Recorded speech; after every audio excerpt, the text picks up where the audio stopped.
Act 1. The Dragon Arrives in the Age of Demons. Chapter 1. The World Between Breaths. The moment Issei Hyoudou opened his eyes, he knew two things with absolute certainty. First, he was not dead. Second, he was not home. He lay on his back in a forest so dense that the morning light arrived in thin, broken columns through the canopy above, each ray slanting at a different angle as though the sky itself were unsure which way was up. The air smelled of pine resin, wood smoke from somewhere distant, and something underneath both of those scents that he could only describe as ancient. Not old in the way of libraries or ruins. Old in the way that the ocean is old. A living age still breathing. He sat up slowly, taking inventory. His body responded with the fluid ease he had grown accustomed to after years of sacred gear awakening, devil training, and the particular punishment that came from sparring with beings who could level mountains. Every joint moved without complaint. Every muscle held its warmth. He pressed a hand to his chest and felt it there, steady and enormous beneath his sternum, the familiar heartbeat within a heartbeat that was Drake. "Old man," he said quietly. "I am here," Drake answered, and his voice was exactly as it had always been. Low, resonant, carrying the comfortable weight of a presence that had shared Issei's every breath for as long as either of them could meaningfully remember. "I am here, and I have been awake for some time. I did not wish to disturb you." "How long?" 3 hours and 40 minutes. "You were breathing well." "I saw no reason to interrupt." Issei looked at his hand. The familiar green gem of the boosted gear was present, embedded in the gauntlet that had materialized when he woke, as though his body had instinctively armored itself against an unknown environment. He studied his knuckles, the reinforced plates over his fingers, the red metal that ran up his forearm. "Do you know where we are?" he asked. A pause. Drake was rarely uncertain, and when he paused, it was because he was being careful rather than because he lacked an answer. "I know what this world is not," the dragon said finally. "It is not the underworld. It is not heaven.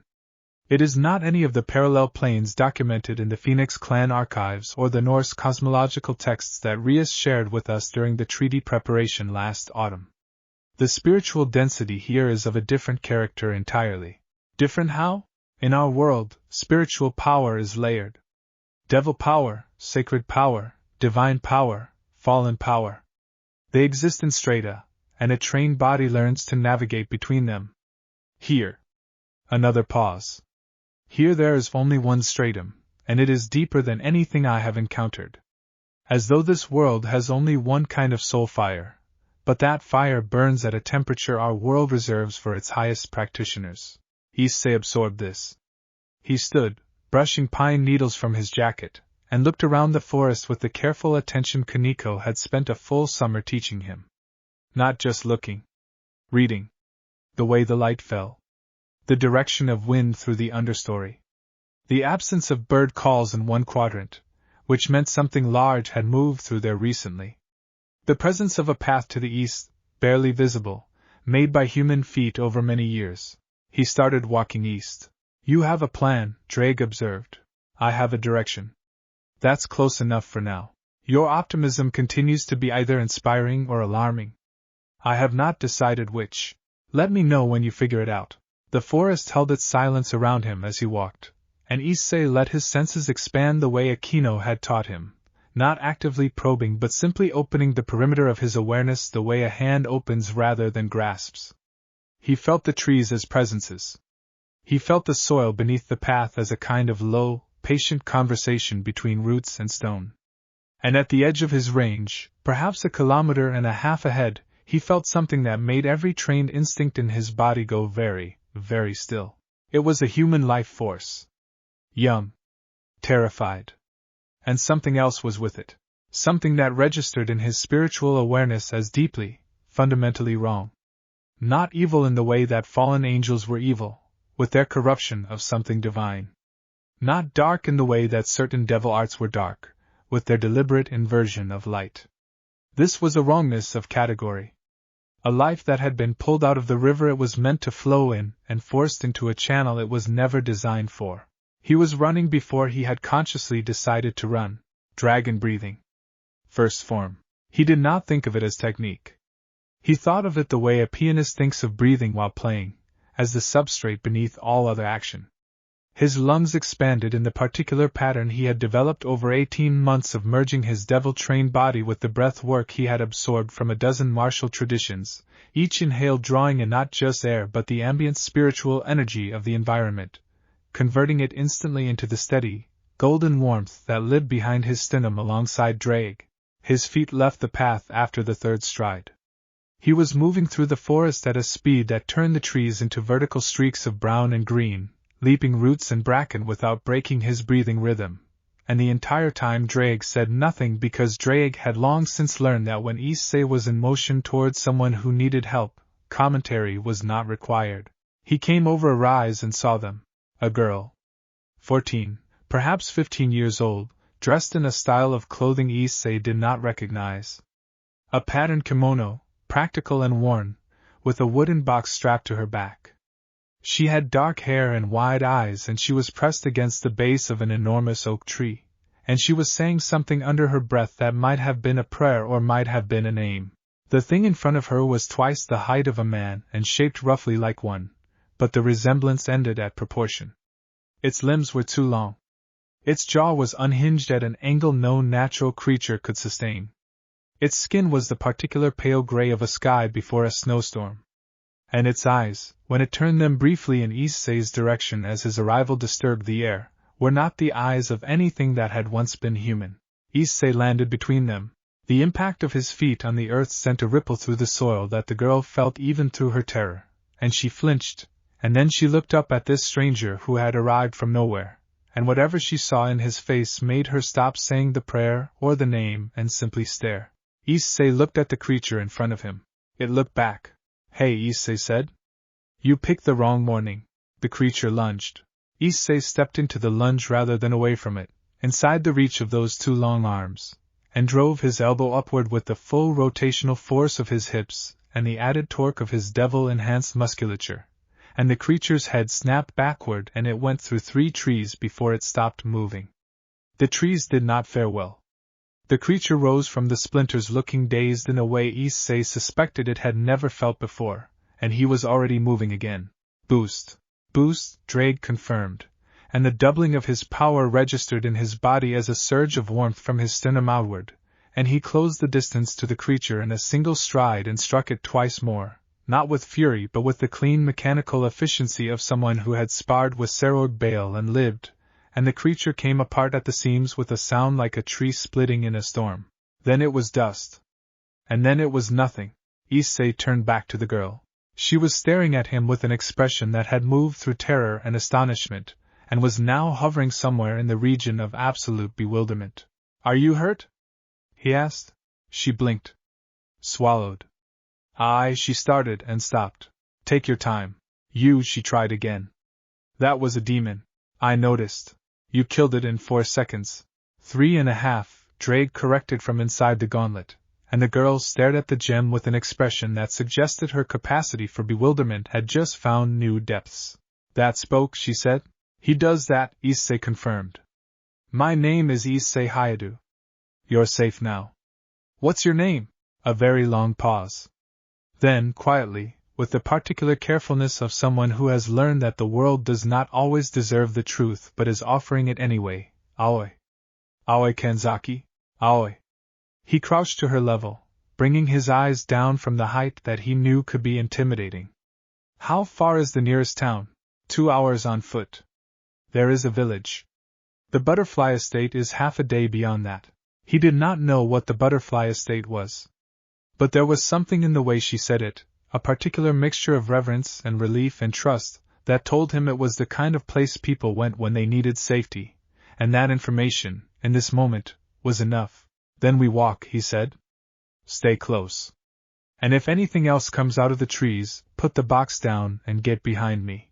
Aoi Kanzaki looked at this stranger with his strange armored glove and his talking gem, this young man who had landed from the sky and ended a demon in the time it took her to breathe, and she made a decision that she would later describe to her teacher as the easiest decision she had ever made. "Okay," she said.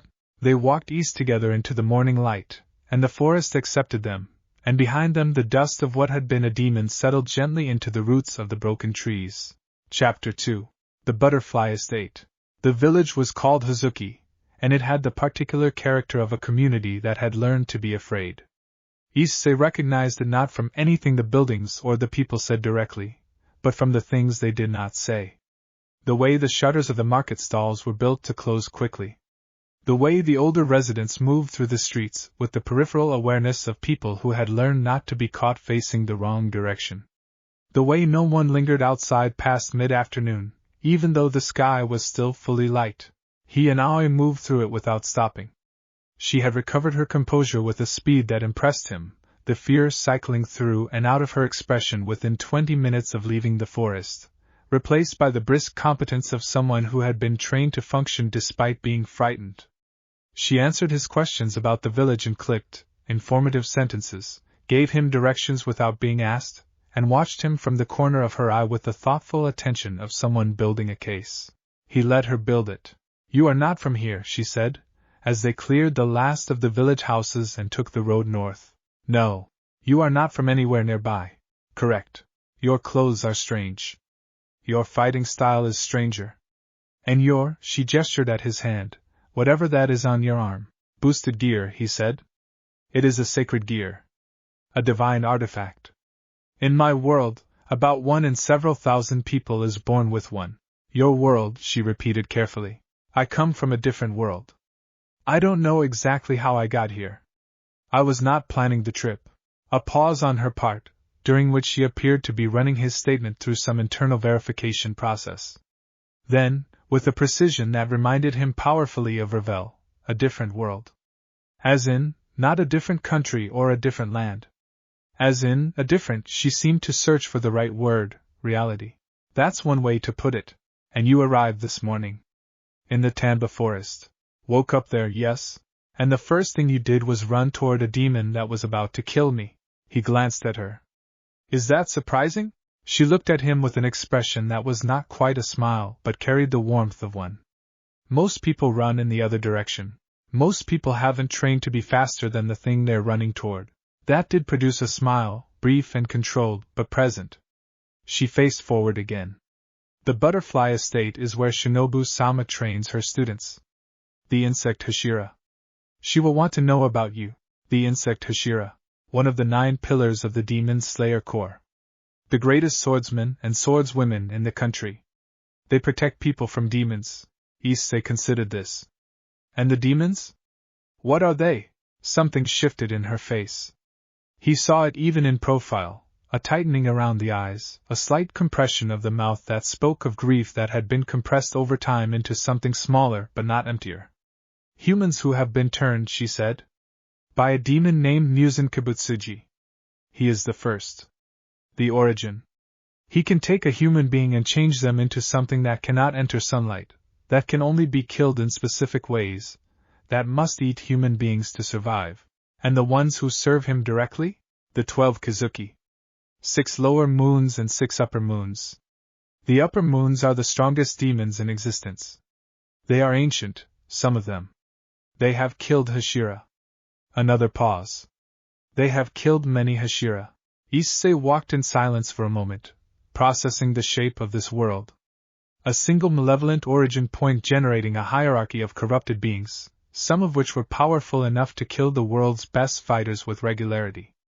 A core of humans trying to fight something that outmatched them in durability and strength by orders of magnitude, sustained primarily by technique and will and the particular determination of people who had decided that the cost of not fighting was unacceptable. He had lived in a version of this world. He had spent years in it.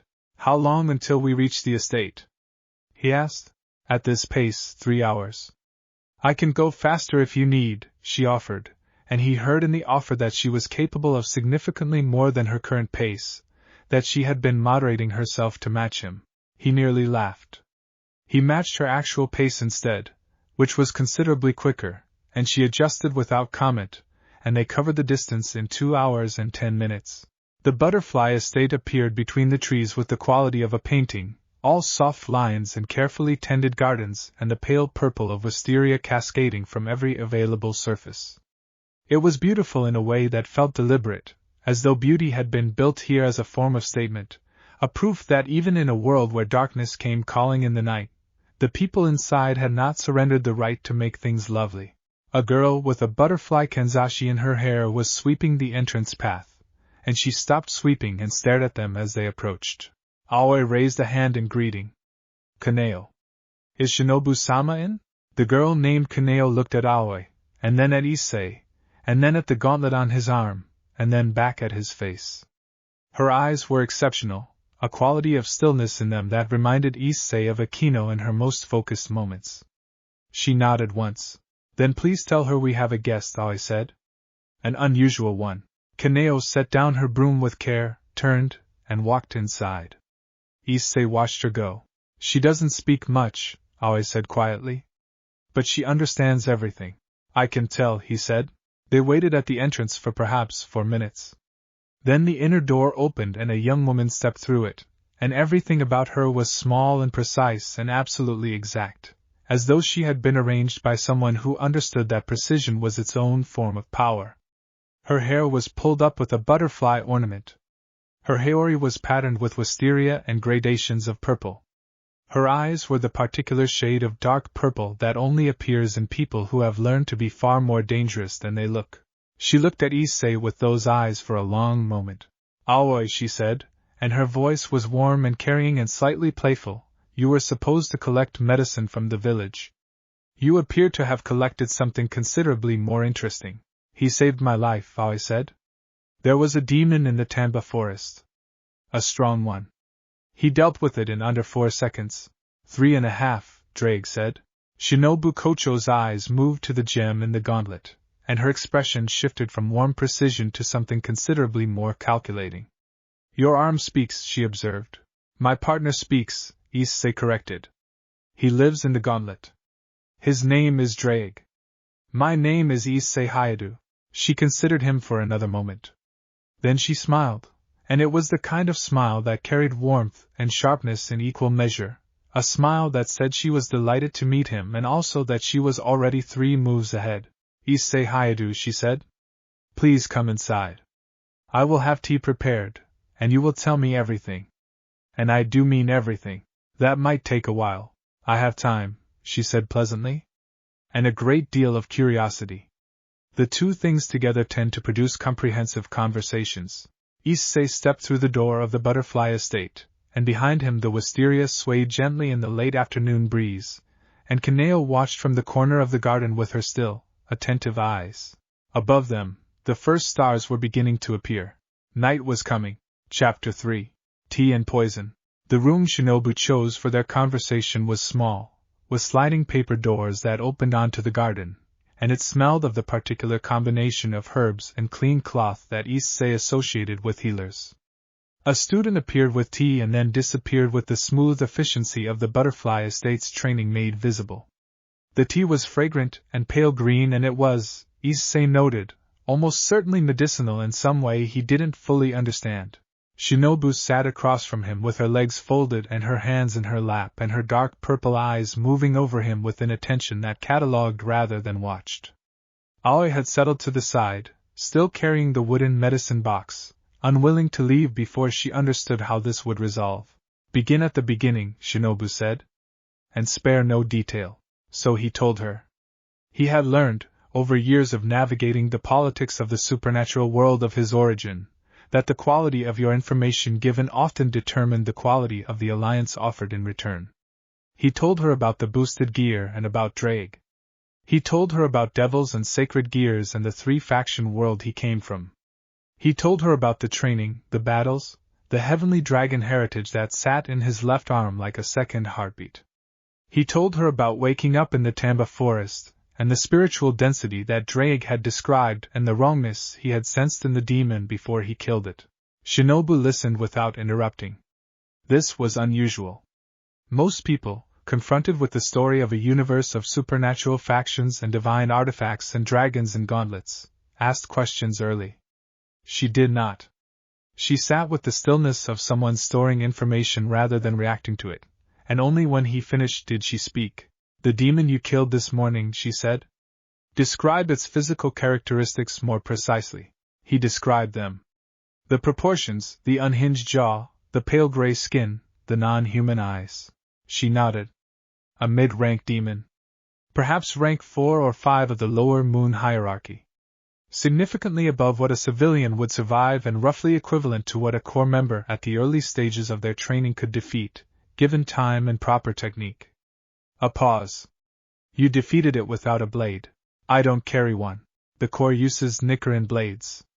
Swords forged from a specific, or that absorbs sunlight. They are currently the only known physical weapon capable of killing demons.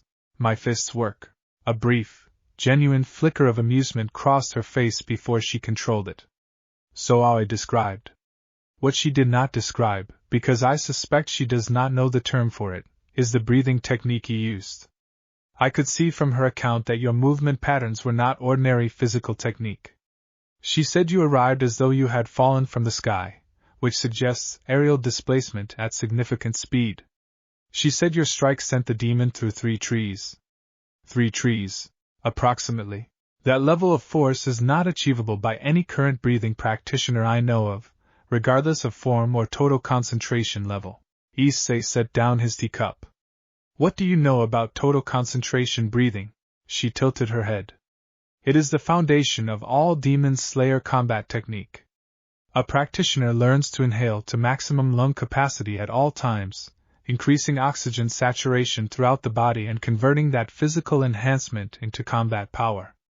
The various breathing styles derive specific techniques from this foundation, each one specialized to a different combat principle. The conversion is what you use to compensate for physical limitations, he said. Because demons are physically stronger than humans at baseline, so the breathing converts a biological disadvantage into something the practitioner can work with. Essentially, yes. The problem is the ceiling, he said. He was thinking it through as he spoke, and Drake was listening from inside the gauntlet with the quiet attention of a partner who knew better than to interrupt when Issei was working something out. A human body, no matter how well trained, has a physical limit. The breathing can raise you to that limit faster and keep you there longer, but it cannot move the limit itself. You're still working inside a fixed envelope. Shinobu's eyes were very focused now. Go on. My breathing is different. In my world I merge the breath work I developed with the energy conversion that comes from my sacred gear. Drake's power doubles my baseline at 1-second intervals. So the envelope itself expands during combat. Every second I'm breathing with Drake, the ceiling rises. There's no fixed limit because the power source beneath the technique is not fixed. A silence. Dragon breathing, Shinobu said, very quietly, as though testing the name against something. That's what I call it. It has multiple forms, each one built around a different aspect of dragon power. Heat, speed, durability, precision. He paused. The forms I use most are the ones focused on speed and impact. Those are the ones that sent the demon through the trees. How fast can you move? She asked. Directly, no preface, the question of someone who had assessed that he was not the sort of person who needed their curiosity managed. Fast enough that I need to be careful not to create a shockwave in enclosed spaces. Another silence. Then, with the measured precision of someone choosing words that matched the weight of what they were describing, Issei-san. I believe you may be significantly more powerful than anything currently operating in this world. Demon or human? Possibly, he said. I don't know enough about the upper moons yet to be certain. No, she said. And for just a moment the precision in her voice softened into something that was not quite sadness but lived in the same neighborhood. I have studied the upper moons for a long time. I know their power profiles, their regeneration rates, their combat histories. If what you have described is accurate, and I believe it is, the gap between your capabilities and theirs is not a matter of degree. It is a matter of category. He looked at her steadily. Then the question, he said, is what we do with that.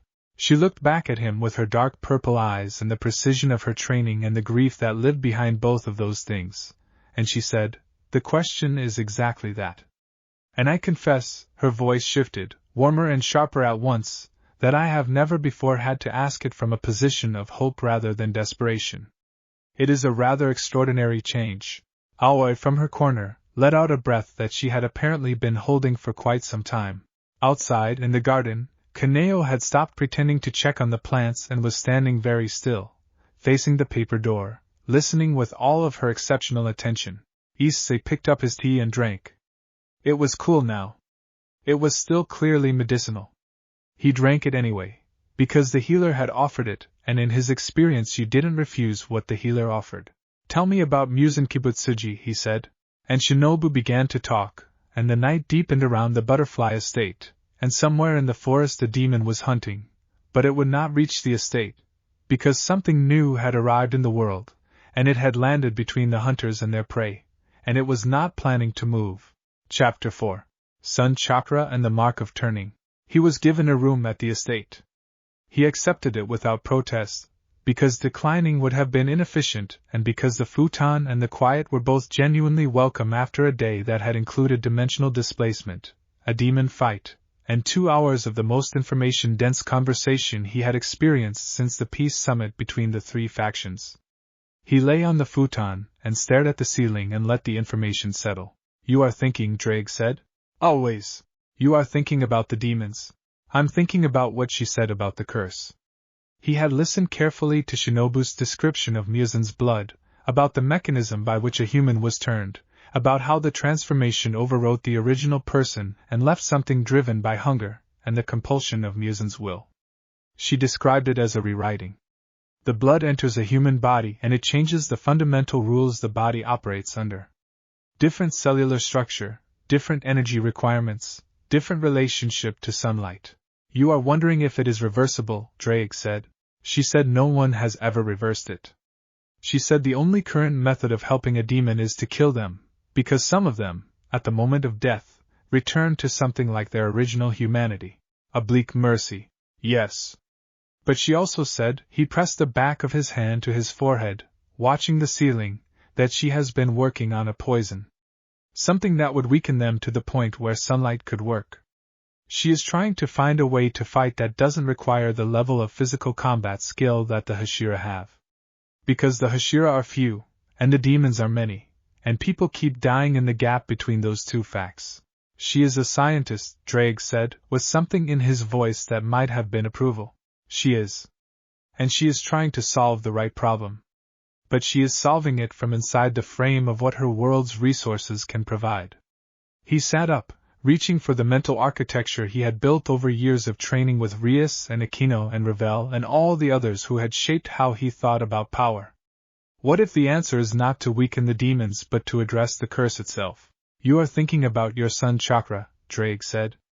This time there was a different quality to the dragon's voice. Careful. Attentive. The way a teacher sounds when a student is about to say something that requires precision rather than encouragement. Shinobu said that sunlight kills them because of what the curse does. The blood of Musen creates a physiology that is fundamentally incompatible with solar energy. The same solar energy that all natural life on this planet runs on. Correct. The divine sun chakra is not sunlight. It is the distilled spiritual analog of solar energy. The same fundamental force, but operating at a level that bypasses physical medium entirely. He held up his right hand, the one without the gauntlet, and let a thread of it rise to his palm. It appeared as a warmth in the air above his skin, not visible exactly but present in the way a sound can be present just below the threshold of conscious hearing. In our world, it can cleanse corrupted energy. That is what it was originally for. The divine orders developed it to purify corrupted individuals who had been touched by the energy of the fallen. Drake was quiet for a moment. Then, you believe the demon curse and the fallen energy corruption are the same type of problem? I believe they might be. Both are involuntary transformations of a human soul caused by an external power. Both override the original person's nature with something imposed. Both create a new set of rules the body and spirit have to operate under. He closed his hand. I don't know if it will work. The spiritual architecture here is different. I would need to try it, carefully, on a demon who is willing. Willing, Drake repeated, with delicate emphasis. Or at least not actively trying to eat me at the time. That narrows the field considerably. Shinobu mentioned there was a demon associated with the core. A boy named Tanjiro Kamadu and his sister Nezuko. The sister is a demon who has not attacked humans. She and her brother travel with core members. You wish to meet her.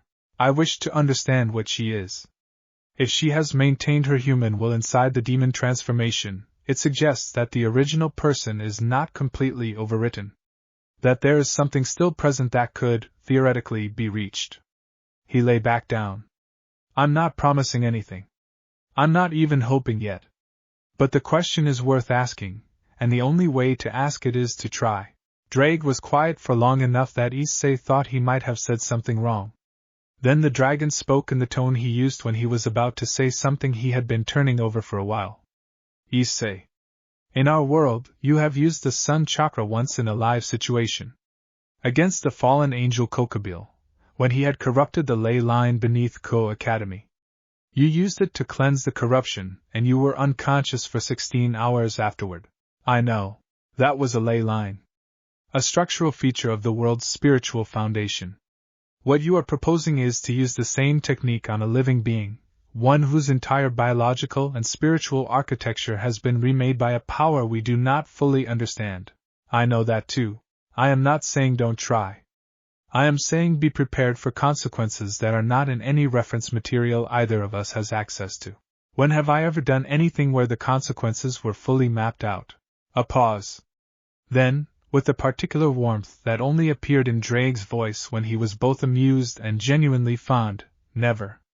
Not once. In my entire association with you, you have operated exclusively in uncharted territory, and the universe has, through some mechanism I find deeply improbable, continued to cooperate. Then let's not break the pattern. He closed his eyes. The room was quiet. The night around the butterfly estate had the particular quality of a night that knows something is being planned inside the walls, something that might change its character permanently, and was holding its breath to see how it would go.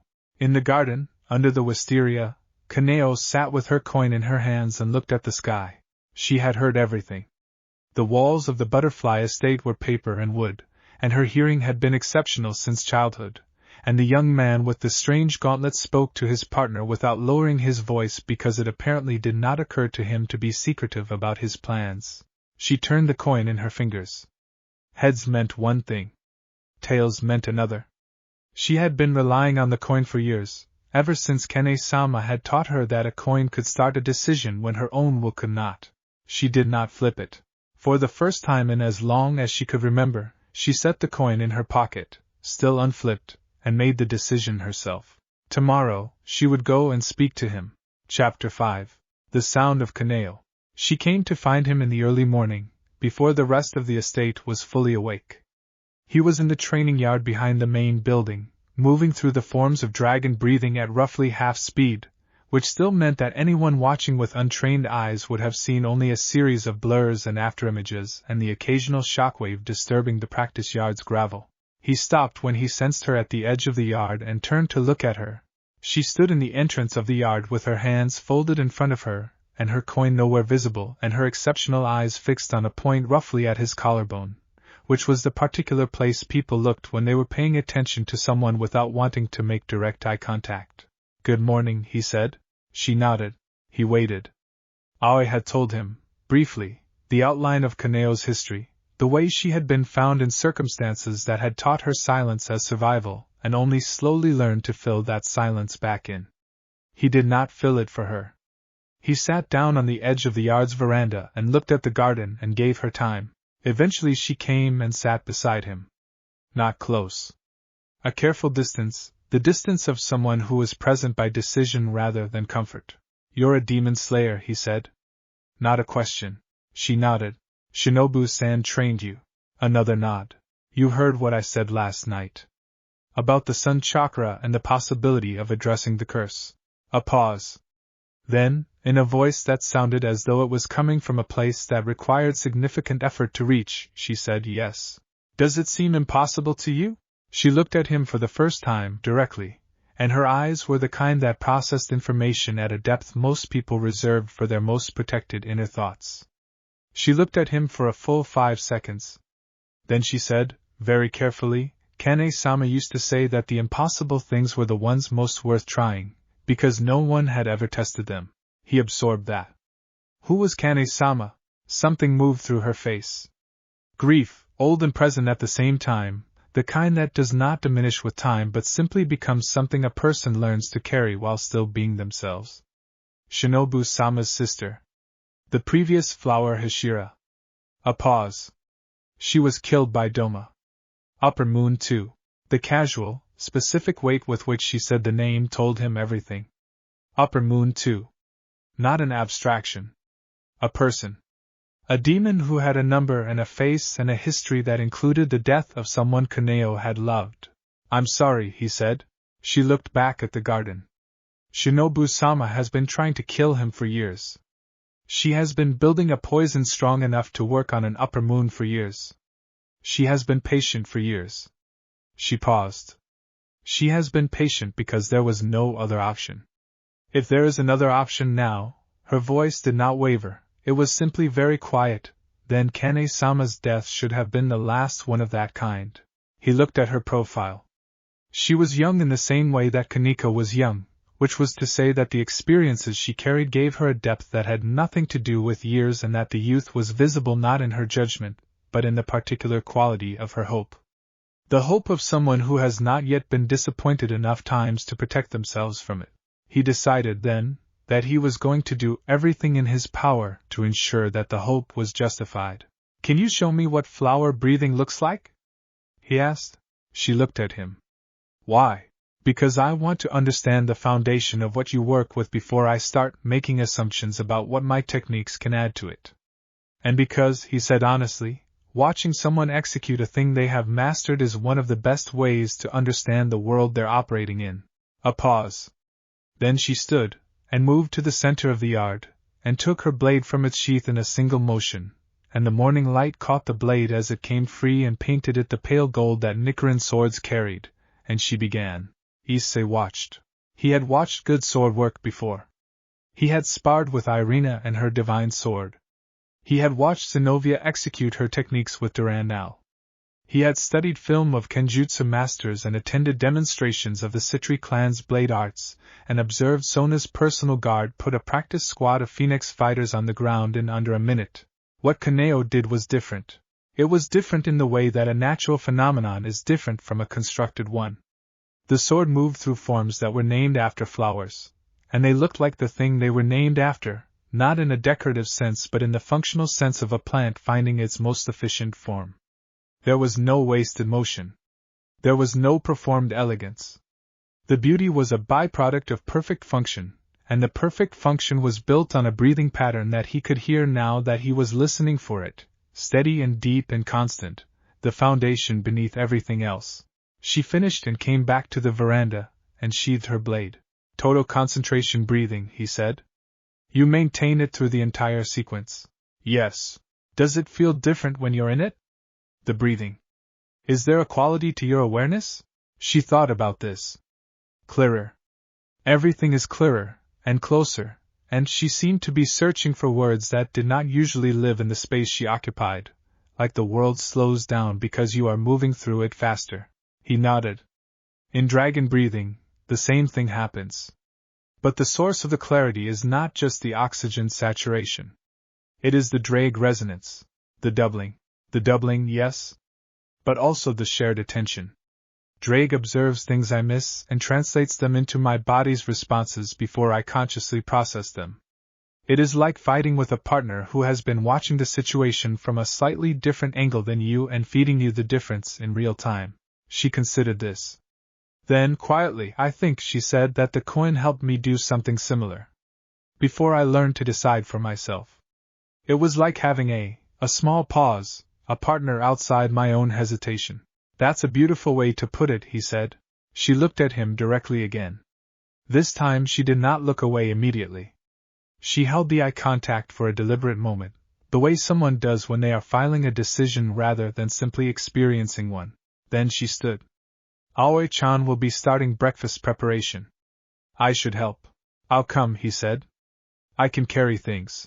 She glanced at him with an expression that was not quite surprise but was adjacent to it.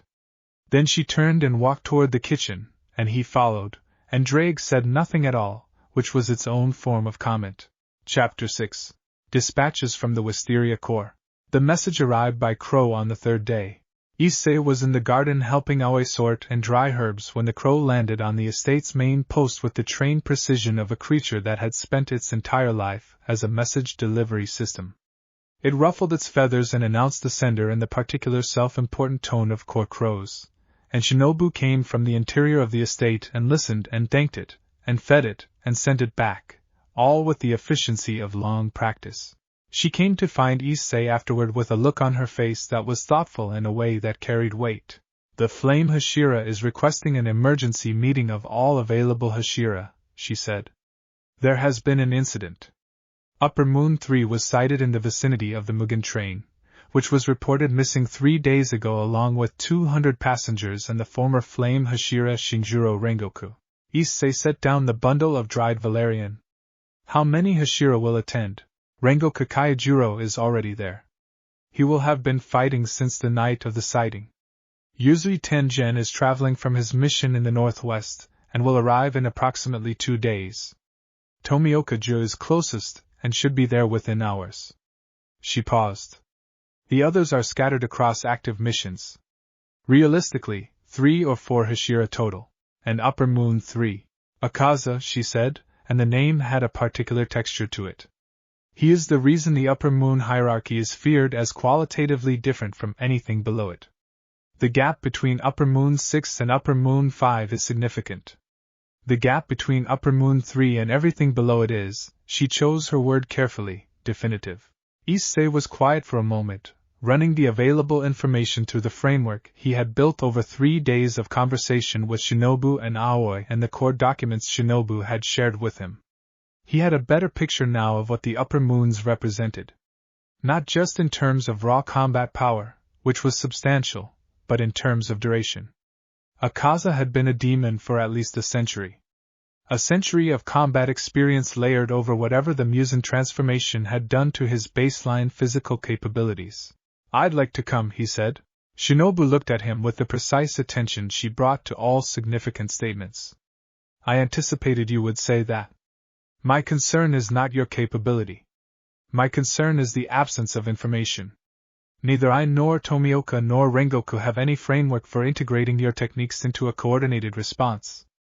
You are a completely unknown variable in a situation where unknown variables have historically been fatal. Then I won't coordinate, he said. I'll take point. The others can focus on protecting the civilians and supporting from range. You don't need to build a framework around me.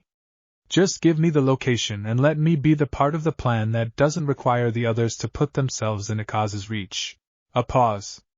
Then, you are proposing to engage Upper Moon 3 alone, tentatively. Issei-san, she said, and her voice carried the particular warmth of someone about to say something sharp. I have spent the last 3 days assessing your capabilities as objectively as I am able, and I believe you are genuinely without peer in this world. I also believe that confidence in one's power and confidence in one's knowledge are 2 entirely different things, and that the one can lead you into situations where the other becomes critically important. You're saying I might not know what I don't know. I'm saying that Akaza has spent a century learning to kill things that were trying very hard not to be killed. He will have encountered unexpected techniques before. He will have developed responses to unexpected techniques. Whatever you bring to that encounter, no matter how overwhelming your baseline power, you will be dealing with something that has had a very long time to become very good at not dying. Issei considered this seriously. He had learned, over years, that Shinobu's brand of caution was different from fearfulness. She was not telling him to stay back. She was telling him to go in with eyes open. Fair point, he said. Then I go and I observe first. I learn how he fights before I engage. That reduces the unknown variable problem, and if Rengoku is in immediate danger when you arrive, then I stop observing and handle it. She looked at him for a long moment. Then she made a small sound that was not quite a sigh and not quite a laugh. You are the most direct person I have met in quite some time, she said. Which is either a significant advantage or a significant vulnerability, and I find I cannot determine which without more data. Let me go find out, he said. She turned to Aoi, who had been pretending to sort herbs throughout this conversation with the focused inattention of someone who was in fact listening to every word. Tell Kaneo to prepare her travel kit, Shinobu said. Issei looked at her. She is my best, Shinobu said simply. If you are going into a situation involving an upper moon, I want someone there who can report accurately on what happens. And a small pause, carrying more weight than its brevity suggested, someone who can ensure you are not entirely without backup, should it prove necessary. He thought about saying that he didn't need backup. He thought about Drake's comment 3 days ago about uncharted territory. All right, he said. Aoi put down the herbs with the speed of someone who had been hoping for exactly this outcome, and went to find Kaneo. The crow had long since returned to the sky. Somewhere to the south, a train was missing, and its passengers were unaccounted for, and a demon who had lived for a century was in the vicinity. Issei looked at the wisteria overhead, and something inside his chest settled into the focused warmth that he associated with the moments just before a battle, and he went to find his jacket. Chapter 7. Dragon vs. the Crushing Upper Moon. He found the site of the Mugen train incident by following the damaged trail, which was extensive and unmistakable. Overturned carriages. Trees cleared in wide arcs. The earth torn by the passage of something moving at combat speed. He arrived in late afternoon, the light beginning to angle, and the first thing he saw was the flame-patterned Haori. Rengoku Kaijuro was standing. This was, given the state of the ground around him, more significant than it might appear. He was standing with the particular locked spine posture of someone who was refusing to stop standing by means of will rather than structural integrity. There was blood on his Haori, on his arm, on the side of his face. His Nichiren blade was still drawn. His eyes, a striking gold and red that matched the flame patterns he wore, were fixed on the figure 30 meters away. Akaza. Issei had been building a mental model of upper moons for 3 days from Shinobu's careful descriptions. Akaza, up close, confirmed the model and exceeded it in several specific ways. He was compact and precise in the way that fighters who have refined everything unnecessary out of their form become compact and precise. He radiated the particular energy that Issei associated with beings who had moved beyond the phase where strength was impressive and into the phase where strength was simply the medium through which skill expressed itself. His eyes were pale and very focused, and they had been fixed on Rengoku, but they moved to Issei the moment he landed at the edge of the site. A calculation. Issei could see it happening, the rapid assessment that was automatic in any experienced combatant, reading his posture and energy and the gauntlet, and arriving at a conclusion. The conclusion, from the slight shift in Akaza's stance, appeared to be unknown quantity. Proceed with interest. You're new, Akaza said.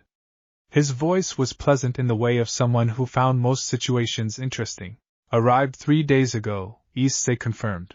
Not a Hashira. The breathing pattern is different. Dragon breathing. First generation. Akaza tilted his head. I have never heard of dragon breathing. No. You wouldn't have. He felt Rengoku's gaze shift to him. The flame Hashira was assessing him with the same rapid competence that trained fighters brought to unexpected allies, and he heard in the quality of the silence that Rengoku had made a decision to trust the assessment he was building. Can you fight? Rengoku asked. His voice was extraordinary. It carried its warmth and power even strained through injury. Yes, Issei said. Get the civilians clear. All of them. As far back as you can. The demon will not let them, Rengoku said. He has been. He will, Issei said. Because he'll be occupied. And he moved. Dragon breathing. Fourth form. Crimson coil. The fourth form was built around the principle of continuous acceleration, of taking the doubling power of Drake's boost and applying it not in a single strike but in a spiral of increasing force, each movement building on the kinetic energy of the last. Issei closed the 30 meters to Akaza in the time it took the upper moon to recognize that he had moved, and the first strike landed on Akaza's guard with a concussive impact that drove the demon back 6 meters and shattered the ground between them. Akaza recovered. This was expected. Upper moons had regeneration that operated at speeds that conventional swords could not outpace, and Issei had hit him hard enough to matter but not hard enough to finish. What he had accomplished was the other goal. Akaza's full, absolute attention was now exclusively on him. Behind them, Rengoku began moving civilians. Boost, Drake said, and the warmth doubled, and Issei met Akaza's counter with the sixth form, which was not about offense at all but about reception, about receiving the force of the incoming strike and converting it through the dragon breathing's respiratory architecture into additional power for the next movement, and the sixth form absorbed what Akaza sent and returned it threefold. Akaza went through a carriage. He came back out of the carriage looking, for the first time, genuinely interested rather than engaged. His eyes had changed quality. The pleasant assessment of a fighter testing a new opponent had given way to the focused engagement of someone who had encountered something that required his full capability. "You're strong," he said. There was something in his voice that was not quite respect but was adjacent to it, the acknowledgement of a craftsman recognizing quality. "I'm getting stronger every second we talk," Issei said. "Drake's doubling has been running since I landed." Akaza's eyes moved to the gauntlet. "What is that?" "A divine artifact. It multiplies my power at 1 second intervals." A pause, during which Akaza apparently ran the arithmetic, and the result of the arithmetic produced a shift in his expression that Issei had seen before on the faces of beings who were recalibrating their threat assessment upward faster than they were comfortable with. "How many seconds have passed?" Akaza asked. "Boost," said Drake, which was both answer and action, and Issei felt the expansion in his sternum and moved before Akaza could finish processing the information. The next sequence was not a fight in the traditional sense. It was closer to a lesson, which Issei did not intend cruelly but which the physics of the situation made inevitable. He was operating at a power level that Akaza's century of combat experience was not designed to navigate, and while the Upper Moon's technique was genuine and his instincts were exceptional, instincts and technique require a physical substrate to operate through, and Issei was removing that substrate with each exchange. 12 impacts. Each one precisely placed. Not to cause unnecessary damage. To make a specific argument with sufficient clarity that the argument could not be ignored. Akaza landed in the field beyond the last carriage and did not immediately rise. His regeneration was working, Issei could see it, the rapid cellular repair that made the Upper Moons so difficult to put down for good. But working regeneration and working capacity were not the same thing, and for the first time in what was probably a very long time, Akaza's body was being asked to repair faster than it was designed to at his combat load. Issei walked toward him. He did not walk fast. He gave the regeneration time to work, because what he was about to attempt required something from Akaza that force alone could not provide. "I'm not here to kill you," he said. Akaza looked up at him. There was blood at his mouth, and his eyes were very bright. "All demon slayers are here to kill. I'm not a demon slayer. I'm something else." He crouched, bringing himself to eye level. This was a risk, reducing the combat distance when the opponent was still functional and still dangerous. He did it anyway, because the message he was trying to deliver required proximity. "I want to try something. It will not hurt you. It might not do anything at all. But if it works," he let the divine sun-chakra rise in his palm, that warmth that was not quite visible but absolutely present, "it might give you back something you don't remember losing." Akaza stared at the warmth in his hand. Something crossed his face that was not any expression Issei had a name for, a flicker so brief it was almost below the threshold of perception, and then it was gone, replaced by the focused pale gaze of the Upper Moon. "What is that?" he asked. "Sun-chakra. Divine solar energy. In my world it cleanses corruption." A pause. "I don't know if it will work here. I'm asking for permission to try." A very long silence. Behind them, Issei could hear Rengoku's voice, steady and warm, guiding people away from the wreckage. He could hear the particular quiet of a battlefield settling into something other than combat. He could feel Drake's attention, steady and careful, neither pushing nor withdrawing. "Why," Akaza said slowly, "would you ask permission? I tried to kill the flame Hashira tonight. I have killed Hashira before. I am a demon. I am what humans are supposed to destroy." "Yes," Issei said. "And you were a human once. And somewhere inside what Musen made of you, that person might still be present." He held the warmth steady in his palm. "I'm not asking permission because you deserve to be saved. I'm asking because the person underneath the transformation deserves the choice." The silence stretched. The light was failing fast. In the trees at the edge of the field, the first nightbirds were beginning to sound. Akaza looked at the warmth in his palm for a long time. Then he looked up at Issei's face with his pale, ancient eyes, and said nothing at all, and that nothing was not a no. Issei placed his hand on Akaza's chest, over the sternum, over the place where a heartbeat had once lived, and let the sun-chakra flow. The world held its breath. The warmth moved through the upper moon's chest like the first light of a dawn that neither of them could fully see yet, and what it found there, beneath the century of demon transformation and the hunger, and the will of Muzan and the compound grief of everything that had been taken, was something that had been waiting a very long time to be found. Act 2. The Light That Remembers. Chapter 8. What the sun-chakra found.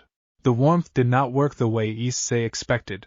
He had not expected it to be clean or immediate. The only living parallel he had to work from was the ley line purification beneath Ko Academy, and that had been a structural problem, a corruption built into something that did not breathe or resist or contain its own competing history. Akaza was not a ley line. Akaza was a century of choices and grief and strength and violence, all of it compressed inside a body that had been rewritten by Muzan's blood and kept in place by Muzan's will, and when the sun-chakra touched the boundary of that rewriting, it did not simply dissolve it. It asked a question. That was the only way Issei could describe what happened through the feedback of his own technique. The sun-chakra extended from his palm and into Akaza's sternum and encountered the layered structure of the demon transformation, and it did what solar energy always does when it encounters something that absorbs rather than reflects. It probed the depth of the absorption. It followed the shape of what was there. And what was there was not simply corruption. It was a human life that had been built over, stratum by stratum, but not erased. Erasing would have been simpler. Muzan's method was not erasure. It was encasement. The sun-chakra found the edges of the encasement, and began tracing them, and the moment it began tracing, Akaza made a sound. It was not a combat sound. It was not pain in the conventional sense. It was the sound of someone remembering something they had not known they had forgotten, involuntary and sharp and immediately suppressed, and Issei heard it, and kept his hand steady and his breathing even and let the technique run its own course without force. There is something in there, Drake said, very quietly, speaking into the interior space between them where only Issei could hear. The original person. It is not strong. The century of transformation has compressed it significantly. But it is present. Can the chakra reach it? It is reaching it. What it does when it arrives I cannot predict. The light in Issei's palm intensified slowly. Not from effort, because dragon breathing was not about forcing the technique but about providing the conditions for it, and the conditions here were the steadiness of his own breath and the complete attention he was giving to the feedback from his palm. He was reading Akaza through the contact the way a doctor reads a pulse, not aggressively, not with any predetermined outcome in mind, simply listening to what the information was. What the information said was complicated. The man underneath the demon had a name. Issei did not receive the name as a word, he received it as a presence, as the weight of an identity that had once been organized around specific things. Work. A girl. A promise that had been broken by grief and then rebuilt over grief into something that resembled resolution but carried the particular hollow quality of resolution that has been built on top of something that was never properly mourned. A training yard. The smell of wood polish and morning cold. A name that felt like the inside of a cupped hand. Then Muzan's blood had come, and the encasement had begun, and the person who had held all those things had been compressed into a point so small that a century of living as a demon had been built over it without finding it. The sun-chakra found it. The reaction was not gradual. It was the difference between a dam holding and not holding, the brief moment between those two states during which the structure is no longer one thing but has not yet become the other. Akaza's body went rigid, and his eyes widened, and the pale demon mark patterns on his face flickered at the edges, and he made another sound, this one longer and less controlled, and then the sun-chakra hit a wall. Muzan's will. Issei felt it as a physical resistance, not against his hand but against the technique itself. It was not like any resistance he had encountered in his own world. It was not the darkness of fallen energy, or the weight of devil power turned inward. It was a will that had been embedded in the cellular structure of the transformation itself, a command coded so deeply into what Akaza had become that removing it could not be separated from removing everything the technique had built. He pulled back. Not because he was failing. Because forcing through a resistance he did not fully understand inside a living being's body was not a risk he was prepared to take without more information. He withdrew the sun-chakra slowly, carefully, the way you withdraw a hand from something fragile without knowing which way it will fall. His hand came away from Akaza's chest, and he sat back on his heels. Akaza was breathing. Demons did not need to breathe, Shinobu had told him, but the reflex remained in many of them as a remnant of their humanity, and Akaza was breathing now in the shallow, rapid pattern of someone who has been doing something involuntary, and is trying to reassert control. His eyes, when they focused on Issei, were not the eyes of the upper moon. They were not quite the eyes of the human underneath either. There was something in between, occupying a space that Issei suspected had not existed a minute ago. What did you do? Akaza said. It was not accusatory. It was asking with the voice of someone who needed the answer. I found the part of you that was there before Muzan, Issei said. I couldn't reach it fully. There is a wall. Muzan's will is embedded in the transformation itself, and I don't know enough about the specific architecture of his blood to work around it safely. He paused. But it is there. The person who existed before the curse. He is present. He is compressed, but he is present. A silence that was not comfortable, and was not empty. I do not remember, Akaza said slowly, being a person who existed before the curse. I know. The encasement runs in both directions. It doesn't just prevent the person underneath from expressing. It prevents the demon above from accessing the memory. He looked at Akaza steadily. That is deliberate. Muzan builds his demons without access to the thing they were before, because the thing they were before would want different things than the thing he needs them to want. Another silence. The night around them had become very still. In the distance, Issei could still hear Rengoku's voice, steady and carrying, managing the aftermath of the train incident with the composed authority of someone who had been doing exactly this for years. The other Hashira will arrive soon, Akaza said. They will want to kill me, probably, and you will stop them, if you give me a reason to stop them. If you fight them, I won't stop them. Akaza looked at him for a long time. Then he looked at his own hands, the pale hands with the demon markings, and the expression on his face was the expression of someone reading a language they did not know they knew. What do you need, Akaza said finally, to do what you were attempting? To reach fully. To a pause, the word chosen with great care, addressed this. 2 things, Issei said. More time with the technique, enough to map the specific architecture of Muzan's will embedding so I can find a way around it rather than through it. And information about Muzan himself. Where he is. What he is. The more I understand the source of the transformation, the better my chances of addressing the transformation without damage to what's underneath. Akaza was quiet for a moment that stretched in both directions. I know where Muzan is, he said. Issei met the pale eyes of the upper moon in the settling dark of the field, and what passed between them in that moment was not trust, it was not alliance, it was not anything that could be named cleanly. It was the acknowledgement, on both sides, that a door had been opened in a wall that neither of them had known was there, and that the door was open now, and the question of what came next was waiting on the other side of it. Then we have a great deal to talk about, Issei said. And I suggest we do it somewhere that is not a train wreck, before Tomioka arrives and the situation becomes significantly more complicated. Something crossed Akaza's face that was not quite a smile, but occupied the same approximate space. The water Hashira is not someone I would describe as complicated, he said. I describe every Hashira I haven't met yet as complicated, Issei said. It saves time. He stood and held out a hand. Not to help. As a statement. Akaza looked at it for a moment. Then he took it, and stood, and the night accepted them both, and somewhere in the ruins of the Mugen train, Rengoku Kaijuro looked up from the last family he had guided to safety and saw 2 figures standing in the field, one in a flame haori and one without, and the third figure standing between them. And he filed the image away in the part of him that understood that the shape of the world had just changed in a way that deserved to be remembered. Chapter 9. Flame and Dragon. Kaijuro Rengoku was not, as Issei had privately suspected any Hashira might be, a person who was difficult to explain things to. He was, in fact, one of the most efficient listeners Issei had encountered since Sona Citri, and Sona Citri was famously the best listener in 3 supernatural factions. Rengoku did not interrupt, did not express skepticism through his posture, and when he had a question he asked it directly, and received the answer and moved forward.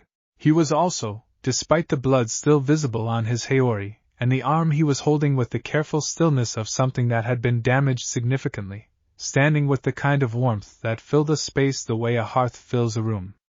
He simply radiated it. It was not performed and it was not effortful. It was the warmth of someone who had decided, at some point early in their life, that warmth was the correct response to the world, and had never reconsidered. They sat at the edge of the field, Akaza a careful distance apart from both of them, maintaining the separation that Issei had negotiated by means of nothing more complicated than standing between Rengoku and the upper moon the first time Rengoku had reached for his blade. It had required a brief exchange. Rengoku had looked at the gauntlet on Issei's arm and at the quality of stillness in Akaza's posture and at the ground between them, which bore the marks of a combat that had clearly not continued to its conclusion, and he had made the calculation that a man who could put Upper Moon 3 in this condition was a man whose judgment deserved a hearing. Issei had given him the hearing. He was thorough. He covered the sun-chakra, what it had found in Akaza, what it had encountered in terms of Muzin's embedded will, and what Akaza had offered in terms of Muzin's location. When he finished, Rengoku sat quietly for a moment. "You are telling me," he said, "that Akaza may be recoverable. I am telling you that the person who existed before the transformation is still present inside the demon. Whether I can reach that person fully and whether the transformation can be reversed, I do not know yet. What I know is that the question is worth asking." Rengoku looked at Akaza. The upper moon looked back with the new quality in his eyes, that in between space, and did not speak. "My father," Rengoku said, with a measured care that told Issei this was territory he was choosing to enter rather than avoiding, believed that all demons were too far gone to save. He left the Corps because he lost faith that the fight was winnable. He believed the killing would never end. He paused. I did not agree with him. I believed the fight was worth continuing regardless of whether it was winnable. But what you are describing, he looked back at Issei, is the possibility that the fight is winnable in a way either of us imagined. Not by killing until there are no demons left, but by addressing the source. That's exactly what I'm describing, Issei said. Then we should proceed carefully, Rengoku said, with the same warm authority that appeared to be his default mode for all statements of significant consequence, and we should proceed together. You will need allies in this. People who understand the Demon Slayer Corps, who know the territories, who can navigate the political realities of the Hashira. A pause. What you are proposing will not be universally welcomed. There are members of the Corps who have lost people to demons, to the upper moons specifically, and who will see any attempt at recovery as a betrayal. I know, Issei said. I am not warning you away from it, Rengoku said quickly, with a warmth that made the clarification feel like a gift rather than a correction. I am telling you so that you enter the Hashira meeting with that reality in mind. Knowing the room is not the same as fearing it. Who will be the hardest to convince? Rengoku considered. Sanemi Shinazugawa. The Wind Hashira. He has the most personal history with demon attacks. His losses are, a careful pause, significant and specific. He will not hear any argument for demon recovery without first testing every possible reason to reject it. Then I'll start with him, Issei said. Rengoku looked at him with those gold and red eyes and the particular quality of delight that appeared to live behind all his other expressions, waiting for moments worth being delighted by. You intend to lead with the most difficult argument. I intend to go to the person whose objection is most justified and address it first. If I can address Shinazugawa's objection, the others become easier. If I can't address it, I need to know that before I'm in the room with everyone. That is a remarkably sensible approach. I've had practice. Behind them, Kaneo arrived at the edge of the field. She had come from the trees on the eastern side, moving with the silence of long training, and she stopped at the perimeter and assessed the situation with her exceptional eyes. She looked at Rengoku, at Akaza, at the ground, and then at Issei, and her expression communicated a detailed and layered judgment in the time it would have taken someone else to form a single word. Shinobu-sama will want a full report, she said. She'll have one, Issei confirmed. All of it. Including this. He indicated Akaza with a gesture. Kaneo looked at Akaza with the careful attention of someone who had been trained to recognize danger, and who was currently engaged in the more difficult task of recognizing something that did not fit neatly into the categories danger and safe. Her hand was on her blade, but the hand was still. Not drawing. Choosing. Akaza looked back at her. Something moved in his expression, brief and strange, as though her stillness reminded him of something. You are skilled, he said. It was an observation, not a compliment, the thing that comes before a compliment in the vocabulary of people who have spent their lives measuring fighters. Flower breathing, Kaneo said. Short. Complete. The former Flower Hashira was excellent, Akaza said. And here his voice shifted, briefly, into something lower and less certain, as though the new space in his chest that the sun-chakra had touched was letting things out that the encasement had been holding in. I did not kill her. Kaneo's hand tightened on her blade. Doma killed her, Akaza said. Upper Moon too. He and I do not, a pause that was searching for a word that did not quite exist, agree on method. A silence that carried the full weight of Kane's absence, and the grief that Kaneo carried in the quiet space behind her eyes. Issei watched her make a decision. He could see it happening the way he had seen it happen on the estate veranda, not impulsive, not reactive, but the deliberate engagement of a will that had been learning for years to function without the support of the coin. Then we have something in common, she said. I don't agree with Doma's method either. It was not forgiveness. It was not even the beginning of forgiveness.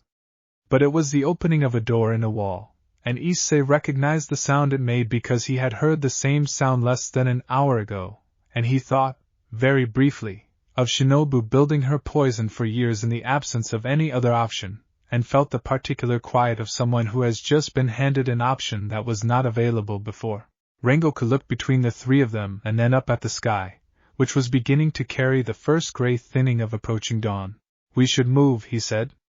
I know a safe house 2 hours east. We can be inside before the sun is fully up. He looked at Akaza with an expression that was not warm in the way his warmth was usually warm. It was instead the expression of a man choosing to set aside everything that would normally govern his response to the situation, because the possibility being offered was larger than the response. Will you come? Akaza looked at him. At Issei. At Kaneo. Yes, he said, and the word sounded as though it had come from somewhere deeper than his throat, deeper than his current self, from the compressed point inside the encasement that the sun-chakra had found and briefly illuminated, and that was now, tentatively, impossibly, beginning to breathe. Chapter 10. The Hashira Meeting. The Ubuyashiki estate had the quality of a place that carried more history than its walls could contain, the history leaking out through the precision of the gardening and the weight of the silences between sounds and the way every person present moved through it with the carefulness of people who understood that the ground they stood on was significant. Issei had been in the underworld's Gremory estate. He had been in the Citri clan's fortress in the 7th territory. He had stood in the main hall of the old Satan faction's stronghold during the peace negotiations and felt the accumulated centuries of that building pressing down on the air. He knew what the weight of history felt like in a space. The Ubuyashiki estate had that weight, and underneath it something else, something that lived in the quality of the light through the screens and the particular way the garden outside had been arranged. Not power. Care. Someone had been caring for this place for a very long time with a specificity that went beyond maintenance into something that was closer to conversation. The Hashira met in the main courtyard. They arrived in their own times, some traveling far, and each arrival shifted the character of the space. Tomioka-ju came first, as Shinobu had predicted he would. He was the water Hashira, and he looked at Issei with eyes that were the particular blue-gray of deep water, and he said nothing, which Issei had already been warned was his default mode and not an indication of hostility. He stood at the edge of the courtyard with his two-toned Haori and his absolute stillness, and he watched. Yuzui Tengen arrived second, which surprised no one, because the sound Hashira had covered an extraordinary distance at a speed that had apparently involved several mode changes and at least one commandeered courier horse. He was tall and loud in the way of someone who had decided early that the world was large enough to match, and who had organized his entire physical presence around that decision. He looked at Issei, and then at the gauntlet, and said, flamboyant, with the tone of a compliment, "Mitsuri Kenroji arrived third, the Love Hashira, her pink and green hair distinctive even at distance," and she looked at Issei with the direct, warm attention of someone who had not yet decided where she stood but was actively pleased to have a new data point.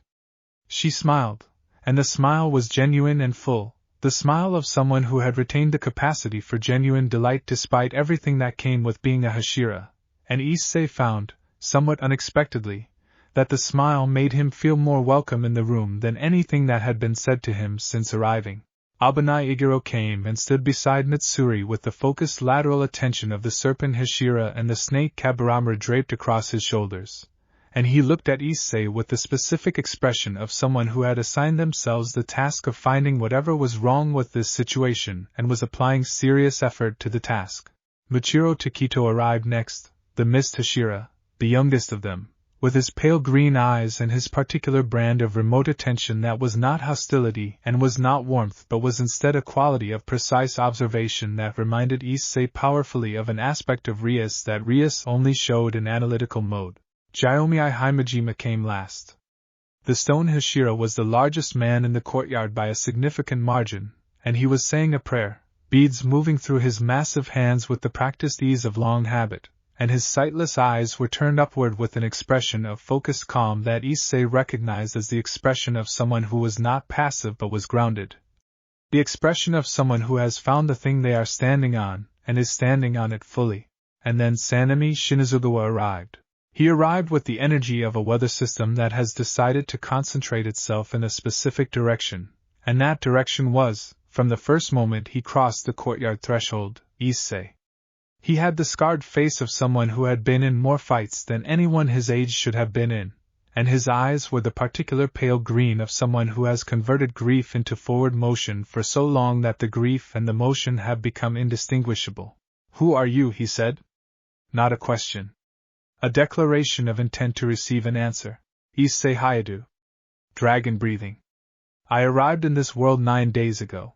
Dragon breathing, Sanemi repeated. "That's not a real breathing style. It is now."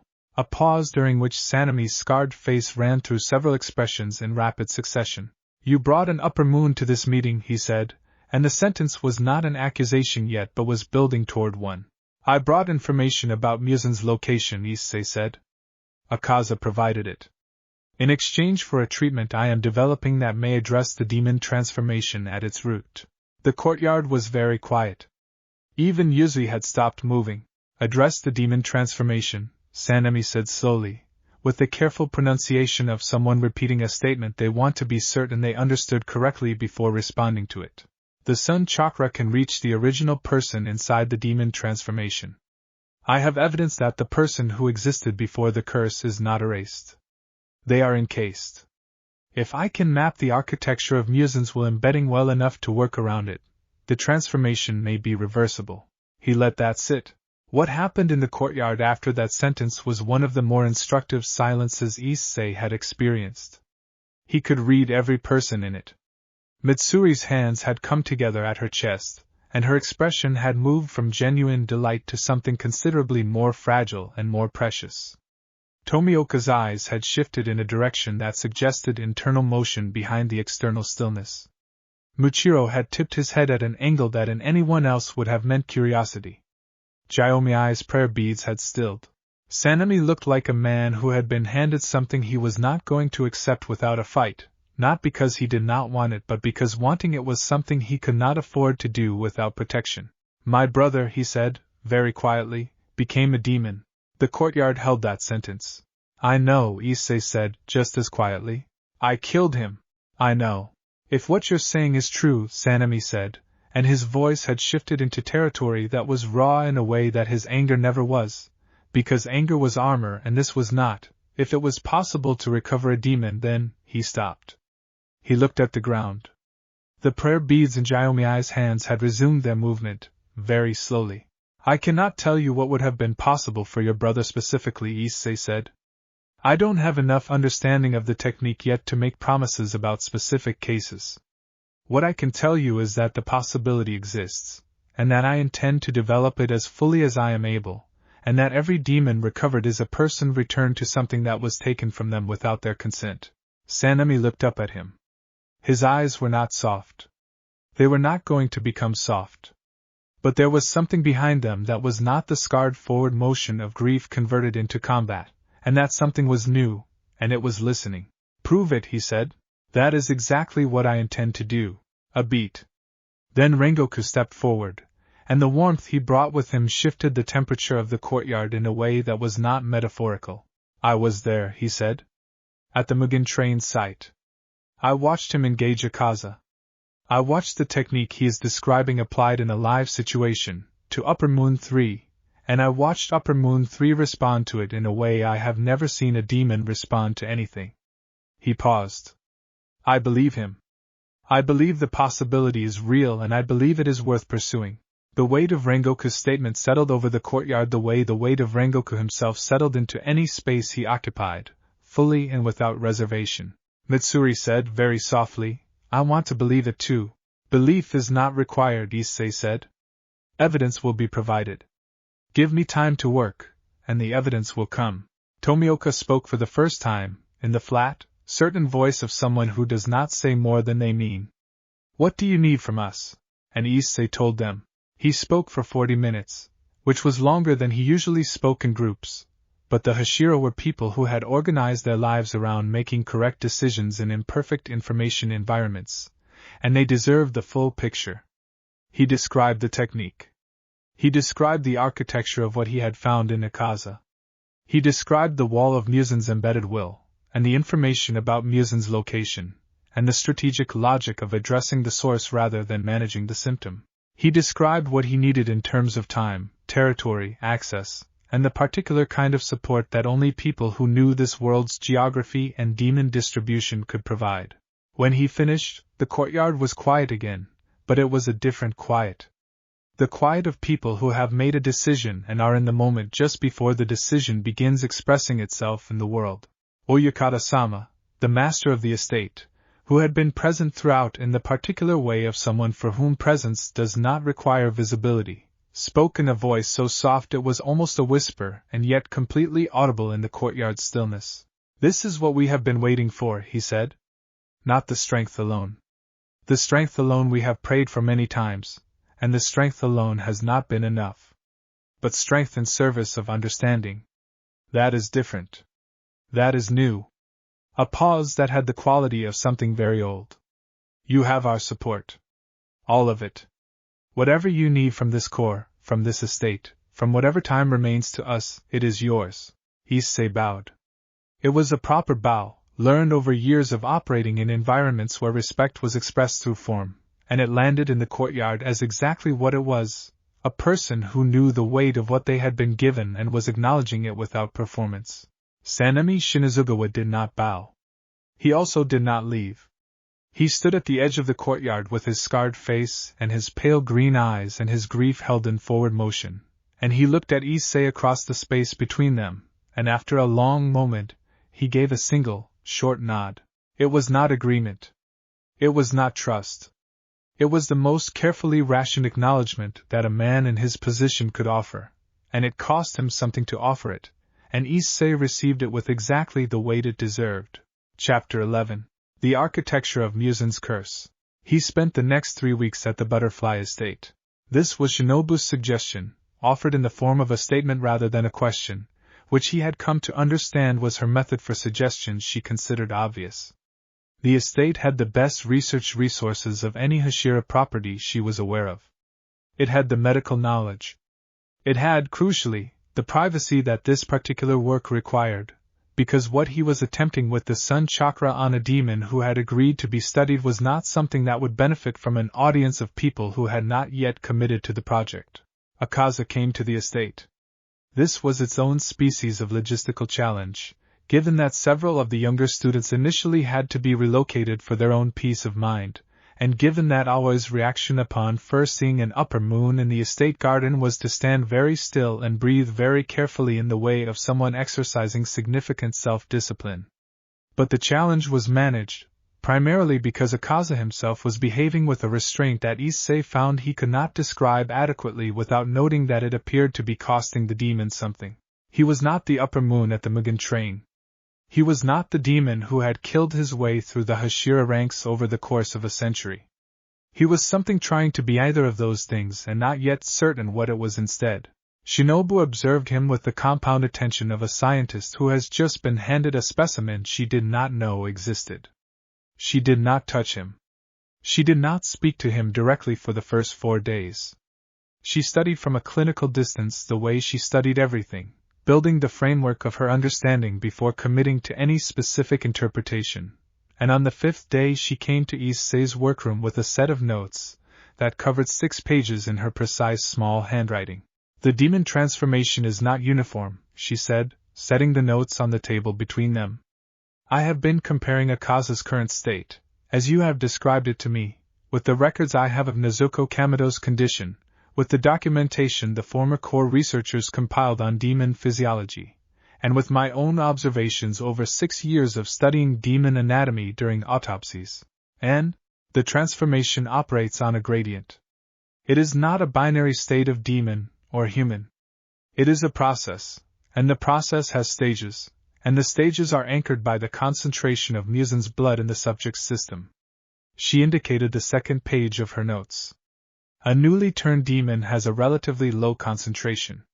They are physically enhanced, they have begun the cellular restructuring, but the will embedding you described has not yet fully consolidated. An upper moon demon, by contrast, has received direct blood gifts from Musen multiple times over centuries. The will embedding is correspondingly deeper, more layered, more extensively integrated into the cellular structure. So the technique is harder to apply to an upper moon than to a newly turned demon. Not just harder. Qualitatively different. What you encountered when you attempted the sun-chakra on Akaza was not simply a stronger version of what you would encounter in a newly turned demon. It is a different architecture entirely. Musen has, over the centuries he has been creating demons, refined the transformation. Optimized it. The upper moons are," a pause, choosing her words with the care of someone who wants precision without hyperbole, "the most sophisticated version of the transformation he has developed." Issei was quiet for a moment, processing this. "That means the information I would gain from mapping the architecture in a newly turned demon would not translate directly to an upper moon." "Correct. You would need to map each layer separately. Upper moon architecture specifically." She turned to the 4th page. "Which is why I am proposing a staged approach. Akaza's willing cooperation gives you access to upper moon architecture directly. But the risk of attempting to navigate Musen's will embedding without a complete map is significant. What I propose is that we spend the first phase of this work purely on mapping. No attempts to push through the wall. Only attempts to understand the wall with complete accuracy." "How long?" "As long as it takes." She looked at him with her dark eyes over the notes. "I know that is not the answer you wanted. It is the correct answer," he said. "Which is more useful than the answer I wanted." A small, precise smile. "You are remarkably agreeable for someone with your level of capability. I've learned that being capable doesn't mean being right. It just means being capable." She looked at him for a moment with an expression that was doing several things at once, and then she picked up her notes and said, "I will set up the observation protocol. You will begin the mapping sessions tomorrow morning. I will document everything in real time. Aoi will assist with the physiological monitoring." A pause. "I would also like Kaneo present." "Why Kaneo specifically?"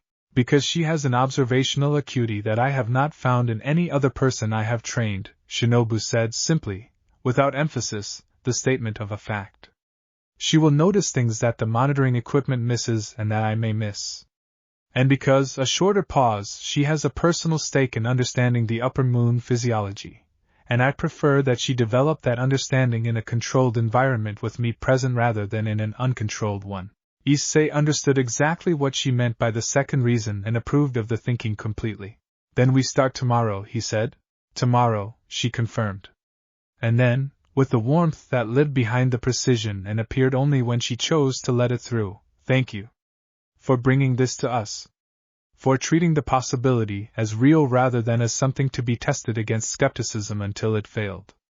A great many people in this building have been hoping for a long time, and they did not know they were hoping because the thing they hoped for had no form.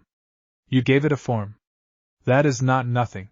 Issei looked at her across the table of notes and medical documents and the careful architecture of her years of preparation, and he thought about Ria's telling him, once, that the most important thing you could do for people was not to save them but to show them that saving was possible. "You did most of the work already," he said. "I just arrived with a different tool." "Yes," she said. "But the tool needed someone who knew how to use it. That combination is not nothing either." She gathered her notes and left, and Issei stayed at the table for a while longer, and outside the window the wisteria moved in the evening wind, and in the garden Akaza sat with his arms on his knees and looked at his hands, and Kaneo sat 12 meters away on the veranda, not watching him, and the compound held its breath around a possibility that was becoming, one careful day at a time, a plan. Chapter 12. Sessions in the Pale Morning. The mapping sessions began at dawn. This was practical rather than poetic. The sun-chakra was a technique that drew on ambient spiritual energy as a substrate, and the quality of that energy was highest in the early morning, when the night's accumulated darkness had thinned and the day's full demand had not yet been placed on the world's spiritual reserves. Issei had discovered this empirically in his own world and found that it held true here as well, adjusted for the different spiritual architecture that Drake had described on the first morning. Akaza sat cross-legged on the examination mat in the estate's rear workroom. He held the posture of someone who had learned stillness in a context very different from meditation and was applying that learning to this context by the blunt force of will. His eyes were open. He had asked, at the start of the first session, whether he needed to close them, and Issei had said no, and he had kept them open since, as though he found the visual anchor of the room preferable to whatever waited in the closed eye space. Shinobu sat at the observation table to the left with her notes, and the physiological monitoring instruments she had adapted for this purpose. Aoi stood beside her, recording the specific measurements Shinobu called for in steady intervals. Kaneo sat at the rear of the room in the position of an observer with enough distance to see the full picture and enough proximity to register the details. Drake ran his own internal commentary through the duration of each session, not speaking aloud but communicating in the shared space shorthand they had developed over years, the impressionistic translation of what the technique was encountering into information Issei could process in real time. The map they were building was intricate. Muzin's will embedding was not a single wall. It was a series of nested constraints, each one calibrated to a different aspect of the original human identity, as though Muzin had studied what made a specific person that person and had built a specific cage around each of those things. For Akaza, the outermost constraint was the simplest. It was the suppression of memory. The encasement of the human life. Beneath that was the directive towards strength, which was not precisely Muzin's will expressed directly but was the original man's own value of strength, redirected and amplified and pointed inward at the human self to prevent that self from finding purchase. Beneath that was something more specific. Issei described it to Shinobu after the fourth session as a kind of grief lock. "There is a specific memory at the deepest layer," he said. "I can feel its shape without seeing its content. It is the central load-bearing element. Everything else in the encasement is built around it. I think Muzin located the most significant loss in the original person's history and made that loss into the foundation of the cage. Because as long as the person inside cannot access that memory without also encountering the full weight of the loss, they have a reason to stay inside the encasement rather than press against it." Shinobu was quiet for a moment, writing. Then she said, without looking up, "That is a sophisticated piece of psychological architecture." "Muzin is old," Issei said. "Old enough to have refined this method across hundreds of subjects. He has learned what works. The memory itself," Shinobu said. "If you could give the person inside access to it without the full weight of the loss. If you could," she paused, choosing her words, "present it to them in a form they could hold rather than a form that requires them to be destroyed by it. Would that address the cage?" "I think so." The encasement is built on the assumption that the loss is unbearable. If the person inside can encounter the loss and bear it, the foundation of the cage loses its function. A long pause. Shinobu set down her pen and looked at the window. My sister's death was the thing that nearly destroyed me, she said. Not performing the confidence. Stating a fact. The difference between being destroyed by it and not being destroyed by it was a pause, time, and work, and the people in this building. It was not that the loss became smaller. It was that I became larger than the loss. Issei looked at her profile. That, he said, is exactly the principle. I cannot make the loss smaller. But I can try to give the person inside the resources to be larger than it. Shinobu turned back to him. Her eyes were very steady. Then the sun-chakra needs to do two things simultaneously, she said. Clear the encasement, and provide support for what is exposed. Yes. Can it do both? He thought about this honestly. I don't know yet. I have never used it that way. In my world it was only ever used as a cleansing technique. What you are describing is closer to, he searched for the analogy, surgery rather than sterilization. Then learn surgery, she said, and picked up her pen, and they worked until the light outside had changed from morning to afternoon, and neither of them noticed the change until Aoi brought food and set it down between them with the quiet efficiency of someone who had understood some time ago that neither of them was going to stop unless prompted. In the garden, Kaneo was teaching Akaza what a wisteria plant was. This had happened, as far as Issei could reconstruct it from Aoi's later account, because Akaza had been sitting in the garden and Kaneo had been working in the garden and the wisteria had come between them and Kaneo had said what kind of plant it was in the same quiet, informative voice she used for everything, and Akaza had said nothing for several minutes and then had asked, very carefully, whether all of them smelled the same. Wisteria was toxic to demons. Kaneo knew this and Akaza knew this and neither of them mentioned it. Kaneo described the smell instead, working neutral, detail-specific, and Akaza listened with his new eyes, the in-between eyes, and when she finished he said that it was strange to find a thing beautiful that was designed to harm him. Kaneo had been quiet for a moment, and then said that she thought a lot of the most genuinely beautiful things had that quality. Akaza had not had a response for that. He had looked at the wisteria for a long time instead, and Kaneo had gone back to her work, and the garden had held them both in its careful late afternoon light. Aoi told Issei this over dinner, and Issei added it to the map he was building, not the technical map of the sun-chakra sessions but the larger map of what was happening here, of what the possibility of recovery looked like in the specific, daily, unremarkable details of people choosing to be present in the same space and letting that presence do what presence does. You're quiet, Drake said. I'm thinking. What are you thinking? That the work is going well. That is a very small thought for someone who has been quiet for 10 minutes.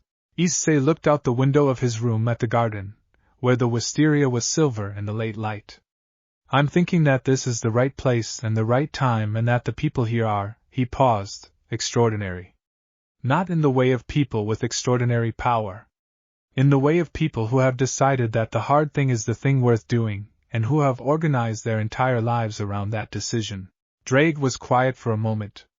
Then he said, with the warmth that only appeared in his voice when he was saying something he had been thinking for longer than he usually admitted, in all my centuries of partners, I have never encountered a group of humans quite like this. I know, Issei said. I find I am invested in their outcomes. So am I, Issei said. So am I. The wisteria moved in the evening air, and the estate settled into its night sounds, and somewhere below, in the garden, Kaneo was still sitting, and the coin had not been in her hand all day. Chapter 13. Mitsuri and the Language of Feeling. Mitsuri Kenroji arrived at the butterfly estate on the 17th day with a basket of food from a village 3 hours south, a set of training clothes she had apparently made herself during the journey based on descriptions of Issei's techniques that Rengoku had communicated to her, and an energy that turned every room she entered into a warmer version of itself. She arrived the way she apparently arrived everywhere, which was at a pace that suggested she had been looking forward to the destination, and had not seen a good reason to restrain that enthusiasm. Aoi opened the main door and took the basket with the expression of someone who had been informed of the visit but had not fully prepared for the reality of Mitsuri at close range. Kaneo appeared from the garden and looked at the training clothes Mitsuri was carrying with the analytical attention of someone identifying structural details. Mitsuri looked at Kaneo. Then she looked at Issei, who had come out of the workroom when he heard the arrival. "You're exactly as Rengoku-san described," she said. "Except taller." "He said I was tall?" "He said you were." She considered the phrase substantial in a way that made him optimistic. She smiled, and the smile was the one Issei had seen in the courtyard, full and genuine and uncomplicated by the armor that most of the Hashira wore around their warmth. "I brought food. I assumed everyone here was eating badly because everyone here is clearly working very hard and people who work very hard tend to forget to eat properly." Aoi looked at the basket. Then at Issei.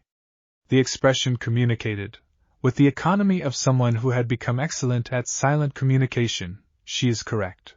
They ate in the garden, which Shinobu decreed was necessary because the workroom had been occupied for 17 consecutive hours and required airing, and because eating in the garden in decent weather was a statement that the people inside these walls had not surrendered the right to conduct normal human activities regardless of what they were also doing. Akaza sat at the far edge of the garden. He had learned, over the past 2 weeks, the particular distance that made his presence manageable for the estate's various occupants, and he held it with the precision of someone who had taken the measurement carefully, and was maintaining it deliberately. Mitsuri looked at him across the garden. Issei watched her do it. She looked at him the way she had looked at the training clothes she had brought, with the focused attention of someone identifying structural details, except that what she was identifying was not structure but something else. She stood up from the garden mat, still holding her rice bowl, and walked across the garden to where Akaza was sitting. Everyone else in the garden went very still in the way of people watching something that might or might not require intervention, and who are trying to correctly identify which possibility they are in. She sat down 3 meters from Akaza in the direct, unself-conscious way of someone who has made a spatial decision and committed to it. "I'm Mitsuri Kenroji," she said. "Love Hashira. I know who you are. I've read the core records." Akaza looked at her with his in-between eyes. "Then you know what I have done?" "Yes." No hesitation. No softening. Just the fact, received and placed where it belonged, which was in the full complexity of the person she was looking at rather than in the simple category of enemy. "I also know that you came here voluntarily. I know you gave information about Musen's location. I know you have been sitting in this garden for 17 days, which is 17 days you could have spent in a completely different way, and you didn't." She held his gaze with hers, which was warm in the way that warm things are warm when they have chosen to be. "Those are also things that are true." Akaza said nothing. "The core records also say," she continued more quietly, "that you have never harmed a woman in any form in over a century. Not once. That you killed male fighters, but not women. Not children." A pause. "That is not the record of something without a conscience. That is the record of something with a conscience that survived in a specific and narrow way, under conditions designed to eliminate it." The in-between eyes. "I had a rule," Akaza said. His voice was low and careful. "It predated the transformation. I did not fully understand why I maintained it after the transformation. I maintained it because it was there. A rule that survived a century of demon transformation," Mitsuri said. "Under Musen's will. That rule is made of something very strong." A long silence. "Why are you telling me this?" he asked. "Because," she said simply, "no one else has. And because you deserve to know that what survived in you, however compressed and however surrounded, is not nothing." She looked at her rice bowl, then back at him. "Also because I am constitutionally incapable of sitting near someone who is clearly struggling and not saying something helpful. It is a flaw. Abanai tells me so regularly." The closest thing to a smile that Akaza's current state could produce crossed his face, brief and uncertain as the first attempt at any new thing. It appeared and disappeared, but it had been there. Mitsuri stood. "I'm going to go eat the rest of my rice. But I'll come back and sit here tomorrow, if that's all right." Akaza looked at her. "You are not afraid." "I'm terrified," she said cheerfully. "But being terrified is not the same as being afraid of you. Those are different things." She walked back across the garden with her rice bowl, and Issei watched her go, and then looked at Kaneo, who was watching Mitsuri with an expression that was doing the complicated thing faces do when they are processing something that changes the reference framework they have been operating with. She is extraordinary, Drake said quietly. She is, Issei agreed. I find myself reconsidering some of my assumptions about what constitutes strength, Drake said. That's what she does, Issei said. It's the specific thing she does. Mitsuri sat back down on the garden mat and offered Aoi a portion of what was in the basket, and Aoi accepted it, and the garden resumed the particular quality it had acquired over 17 days of being the space where something important was happening, with the addition now of Mitsuri Kanroji's warmth, which changed the temperature of everything it touched. Chapter 14. The Fifth Form and the Wind Hashira. Sanemi Shinizugawa arrived without announcement on the 21st day. This was, Issei reflected, completely consistent with what he understood about the Wind Hashira, who had the energy of someone who had decided that the world did not get to set the terms of his arrivals and departures and who had never revised that decision. He came during training. Issei was in the backyard running through the forms at 3/4 speed, which was still fast enough that the disturbance to the air was audible, and Sanemi appeared at the yard entrance, and watched without speaking for approximately 10 minutes. Then, your footwork is wrong. Issei stopped. He turned and looked at Sanemi. Explain. Something moved in the Wind Hashira's scarred face. He had not expected that response. He had expected a number of other responses, up to and including the response of a person who does not take unsolicited technical criticism from someone who just arrived and announced their presence by criticizing them. Your leading foot lands heel first when you're decelerating from the third form, Sanemi said. You're losing a fraction of your conversion potential every time. In a being with normal human power levels it would be negligible. At your levels, a pause, it's substantial. Issei looked at him for a moment. Then he ran the third form again, paying attention to the footfall, and felt exactly what Sanemi had described, the heel contact fractionally before he was ready for it, bleeding a percentage of the kinetic conversion that should have fed the next movement. You're right, he said. Sanemi blinked. A very brief blink, quickly controlled. I know. Show me the wind-breathing footwork for high-speed deceleration. A longer pause. Sanemi walked into the yard with the particular gait of someone who has decided to do a thing, and is not going to overthink the decision. He drew his blade, and ran the wind-breathing form that addressed high-speed deceleration, and the footwork was exceptional, a rolling contact through the outside ball of the foot that maintained ground connection throughout the movement without surrendering momentum. Issei watched it twice. Then he ran the third form again with the adjusted footwork and felt the difference immediately. Better, Sanemi said. Against his apparent intention, there was something that was almost satisfaction in his voice. Significantly better, Drake said. Sanemi looked at the gauntlet. It talks. He does. His name is Drake. He's a dragon. A dragon. The tone of someone who has adjusted to a great deal in the past 3 weeks, and has arrived at the point where a talking dragon in a gauntlet is information to be filed rather than marveled at. Fine. They trained for 2 hours. This was not what either of them had come to the yard for, but it was what happened when two people with significant technical knowledge in adjacent fields find themselves in a space with enough room and the implicit agreement that demonstrating is easier than explaining. Sanemi's wind-breathing and Issei's dragon-breathing overlapped in specific areas that neither of them had anticipated, and working through the overlap produced adjustments on both sides that were genuine and substantive. Sanemi's footwork transferred to dragon-breathing in 3 of the 7 forms. Issei's rotational power mechanics in the 6th form addressed a specific vulnerability in wind-breathing's high-extension techniques that Sanemi had been aware of but had not had a solution for. The exchange was precise and efficient, and almost entirely without conversation, which was the mode both of them found most natural. When they stopped, they sat on the veranda. Aoi appeared with water and left it without commentary, which she had learned was the correct approach to post-training sessions involving Issei. Sanemi drank. Then, what did you find? In Akaza. What specifically did you find? Issei told him. Not the version he had told the Hashira meeting, which had been strategic and structured.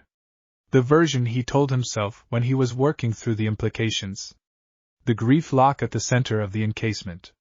The rule that had survived the century. The moment when Akaza had chosen to answer his question with a silence that was not a no. Sanemi listened. When Issei finished, Sanemi was looking at the garden. His jaw was set in the particular way that Issei associated with people carrying weight they had decided not to put down. Genya, he said. My brother. He became a demon because I failed to protect him. He was trying to fight alongside me, and I was trying to push him away, and he found another way in. He stopped. His voice was not breaking. It was already broken, had been broken for a long time, and had been rebuilt in the forward-facing configuration that made his life operable. He was not evil. He was trying to be useful. The demon state was, a pause that chose its words very carefully. It was him trying to be strong enough that I would not be able to push him away anymore. Issei looked at the garden. He died, Sanemi said. In a final battle. He had held on long enough. Another pause. I killed him before that.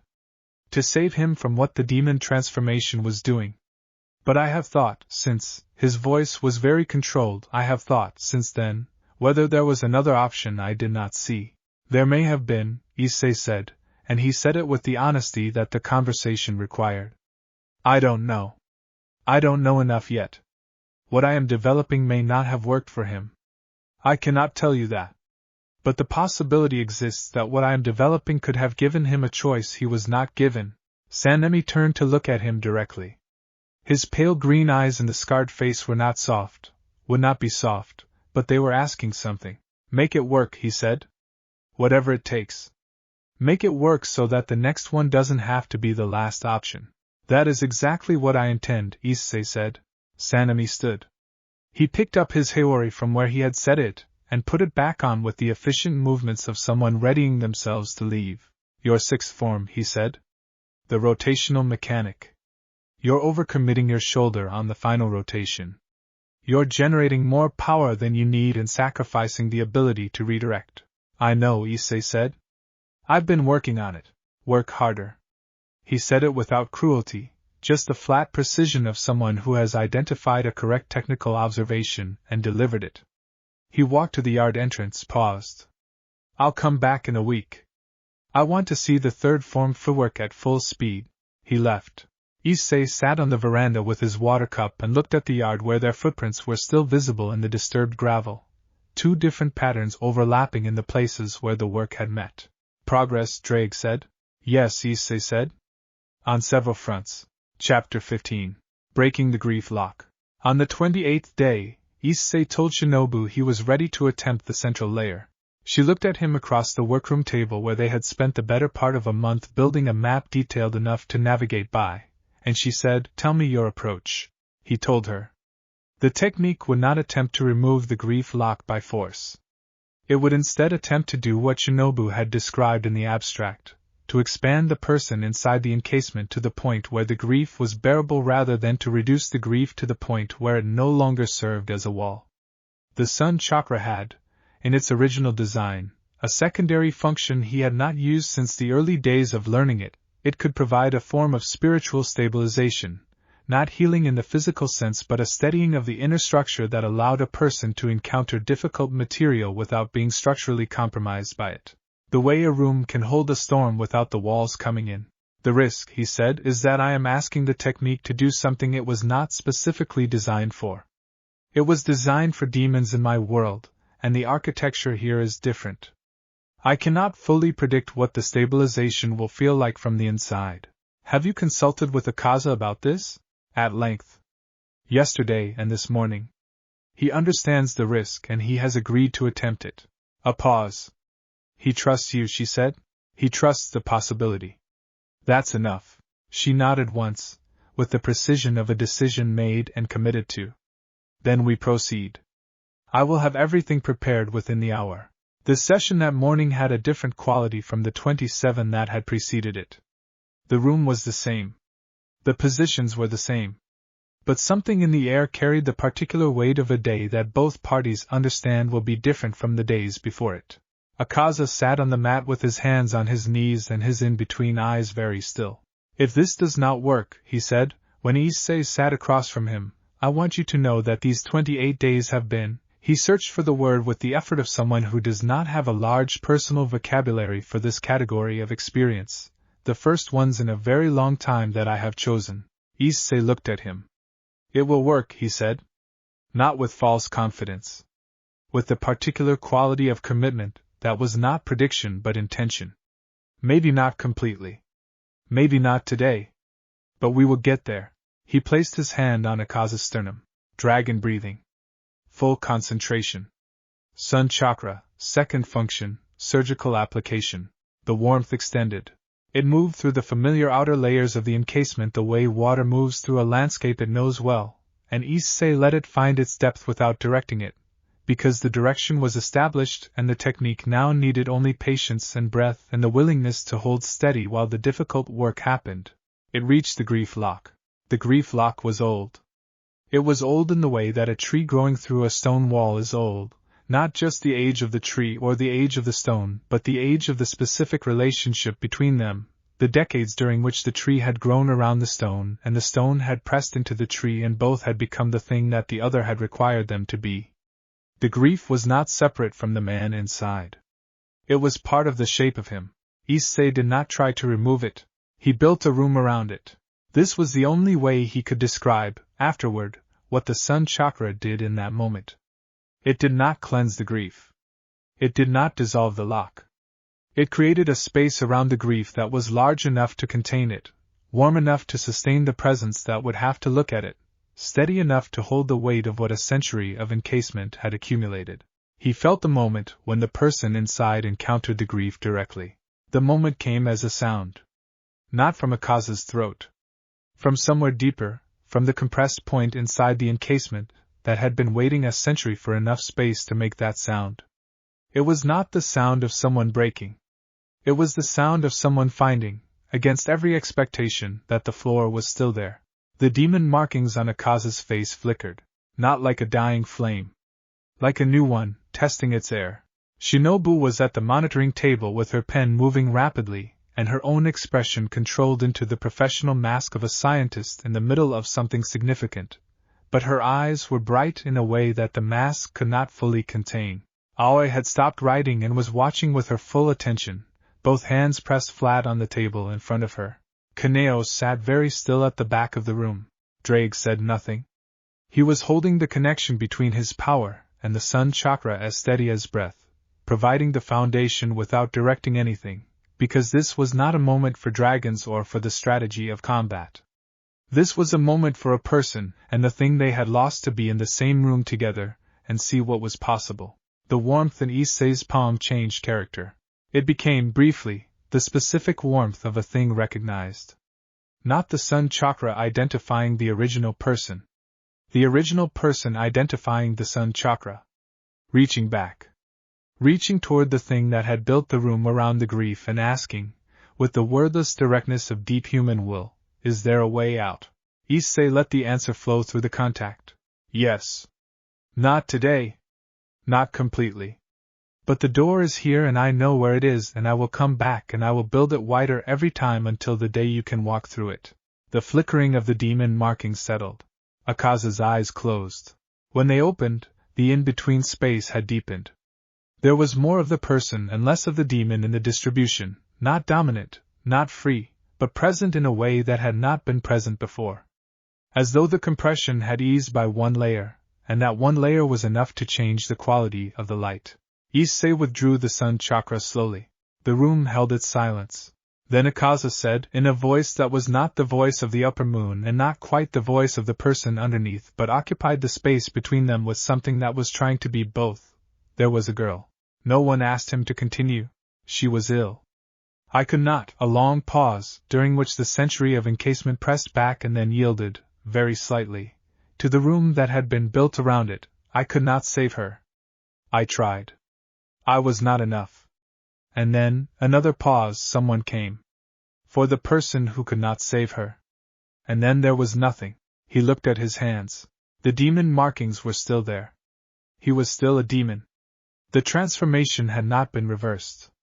The century had not been undone. Muzin's will was still embedded in the cellular structure of what he was. But the person who had loved the girl and failed to save her and been destroyed by that failure, and then remade by someone else's will into an engine of strength that did not remember why strength had ever mattered, that person was in the room now. He was in the room, and he was looking at his hands, and he was not destroyed. Shinobu put down her pen. Aoi made a very small sound that she immediately controlled. Kaneo stood up from her chair at the back of the room and walked to the door and went outside, and no one followed her, because they understood without needing to discuss it that she needed the garden for a moment, and the garden was there.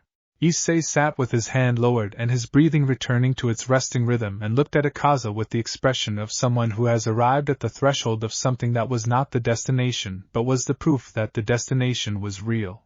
Rest, he said quietly. We'll continue tomorrow. Akaza nodded, and lowered his head, and the room accepted them all. Chapter 16. The Information and the Distance. The information Akaza had provided about Musen's location required verification before it could be acted on. This was Shinobu's position, stated with the calm precision she brought to all positions she considered non-negotiable, and it was correct, and Issei agreed with it without requiring significant persuasion. The verification process took 6 days and involved 3 core communications, a meeting between Tomioka and an informant network he had been cultivating in a specific western territory for 3 years, and a reconnaissance mission conducted by Yuzi that produced results he described, characteristically, as both flamboyant in their completeness and slightly alarming in their implications. Musen was not simply located in a physical place. He was located in a prepared place. A structure that had been built, over what the architectural evidence suggested was a significant number of years, specifically to serve as a final redoubt. It had demonic reinforcement throughout its structure. It had a perimeter maintained by lower moon demons in quantities that would require either a very large conventional core response, or a very unconventional alternative. Issei spent the evening after Yuzui's report in the workroom with Shinobu and a set of territorial maps that Rengoku had dispatched from his own estate's archives. A conventional assault would cost us most of the Hashira, Shinobu said. Even with your capabilities neutralizing Musen directly, the perimeter demons alone would present an attrition problem that our numbers cannot survive. Then we don't assault conventionally, Issei said. No. We need something that addresses the perimeter and Musen simultaneously, or addresses them in rapid enough succession that the conventional forces are not committed until the strategic situation has changed. He looked at the maps. He had been looking at them for an hour, and he had been building the architecture of a plan in the back of his mind the way he built all complex plans, not from the beginning to the end but from the constraints inward. Akaza, he said. Shinobu looked at him. His current state is not recovered, but it is also not standard upper moon. He is operating with partial access to his original will. That means he has a degree of autonomy from Musen's direct influence that he did not have before. He traced a route on the map. If Akaza can enter the perimeter as an upper moon returning to report, and if he can hold that presentation long enough for me to reach the interior before Musen's attention is on the perimeter. You are proposing to use a partially recovered demon as a distraction inside an enemy stronghold to enable your approach to the most powerful demon in existence, Shinobu said. When you say it like that, Drake said from the gauntlet, it sounds considerably more alarming. It is considerably more alarming, Shinobu said. It is also, a pause, the only approach I have seen in 6 days of analysis that addresses both problems simultaneously. She looked at the map. The risk to Akaza specifically. He has agreed to hear the plan, Issei said. He has not agreed to it yet. I will not move forward without his full agreement. And if he agrees, and if Musen detects the change in his loyalty before you reach the interior, then I move faster. You are remarkably calm about situations that should not be survivable, she said, and there was something in her voice that was not quite frustration and not quite admiration. I have a very good foundation, he said, and looked at her. The look lasted a moment longer than strictly necessary. She looked back at him with her dark eyes and the precision that was her default and the warmth that she chose to let through, and then she looked at the map, and the moment passed into the category of things that had been said without words and received without comment. I want Kaneo with you, she said. Not inside the perimeter. At the boundary. As the person who will know what happened and be able to report regardless of how the interior situation resolves, agreed, and Rengoku on the exterior. If the perimeter falls, or if the conventional demons scatter, I want someone who can manage the aftermath, agreed. She picked up her pen and began writing the operational parameters. He watched her write for a moment, the precise small handwriting covering the paper with the methodical thoroughness of a person who understood that the quality of preparation determined the quality of outcome. He thought about the Hashira meeting courtyard, about the quality of the people in this world who had spent their lives in the gap between humanity and the thing that hunted it, who had given everything available to them to that gap without complaint and without reservation, and who had been doing it on the assumption that the gap would never close. He was going to close it, not tomorrow. Not next week. But the map was drawn, the technique was developing, the people were gathered, and the direction was established. In the garden, Kaneo was sitting under the wisteria with a book she was not reading, looking at the night sky with the expression of someone who has recently added something new to the collection of things they are certain of. In the far corner of the garden, Akaza sat with his hands on his knees and his in-between eyes turned toward the same sky, and the grief lock was still there, compressed but no longer isolated, surrounded now by the room that had been built around it, and the person inside that room was learning, very slowly and very carefully, what it felt like to look at the stars and not be required to be anything other than what he had once been before the night that had taken everything. The wisteria moved in the breeze. Issei looked at the operational parameters Shinobu was writing and thought about all the battles he had fought in his own world and about the particular quality of this one, the quality that none of those battles had had, and the quality was this. For the first time in his life, the victory condition was not defeat. It was return. Return for everyone who had been taken. Return for everyone who had lost something to the taking. Return, in whatever form was possible, to the world that had been before Muzan had begun to rewrite it one human life at a time. That was what this was for. He picked up a pen and began making notes in the margin of the map, and the night deepened around the butterfly estate, and the work continued, as it would continue, until the day it was finished.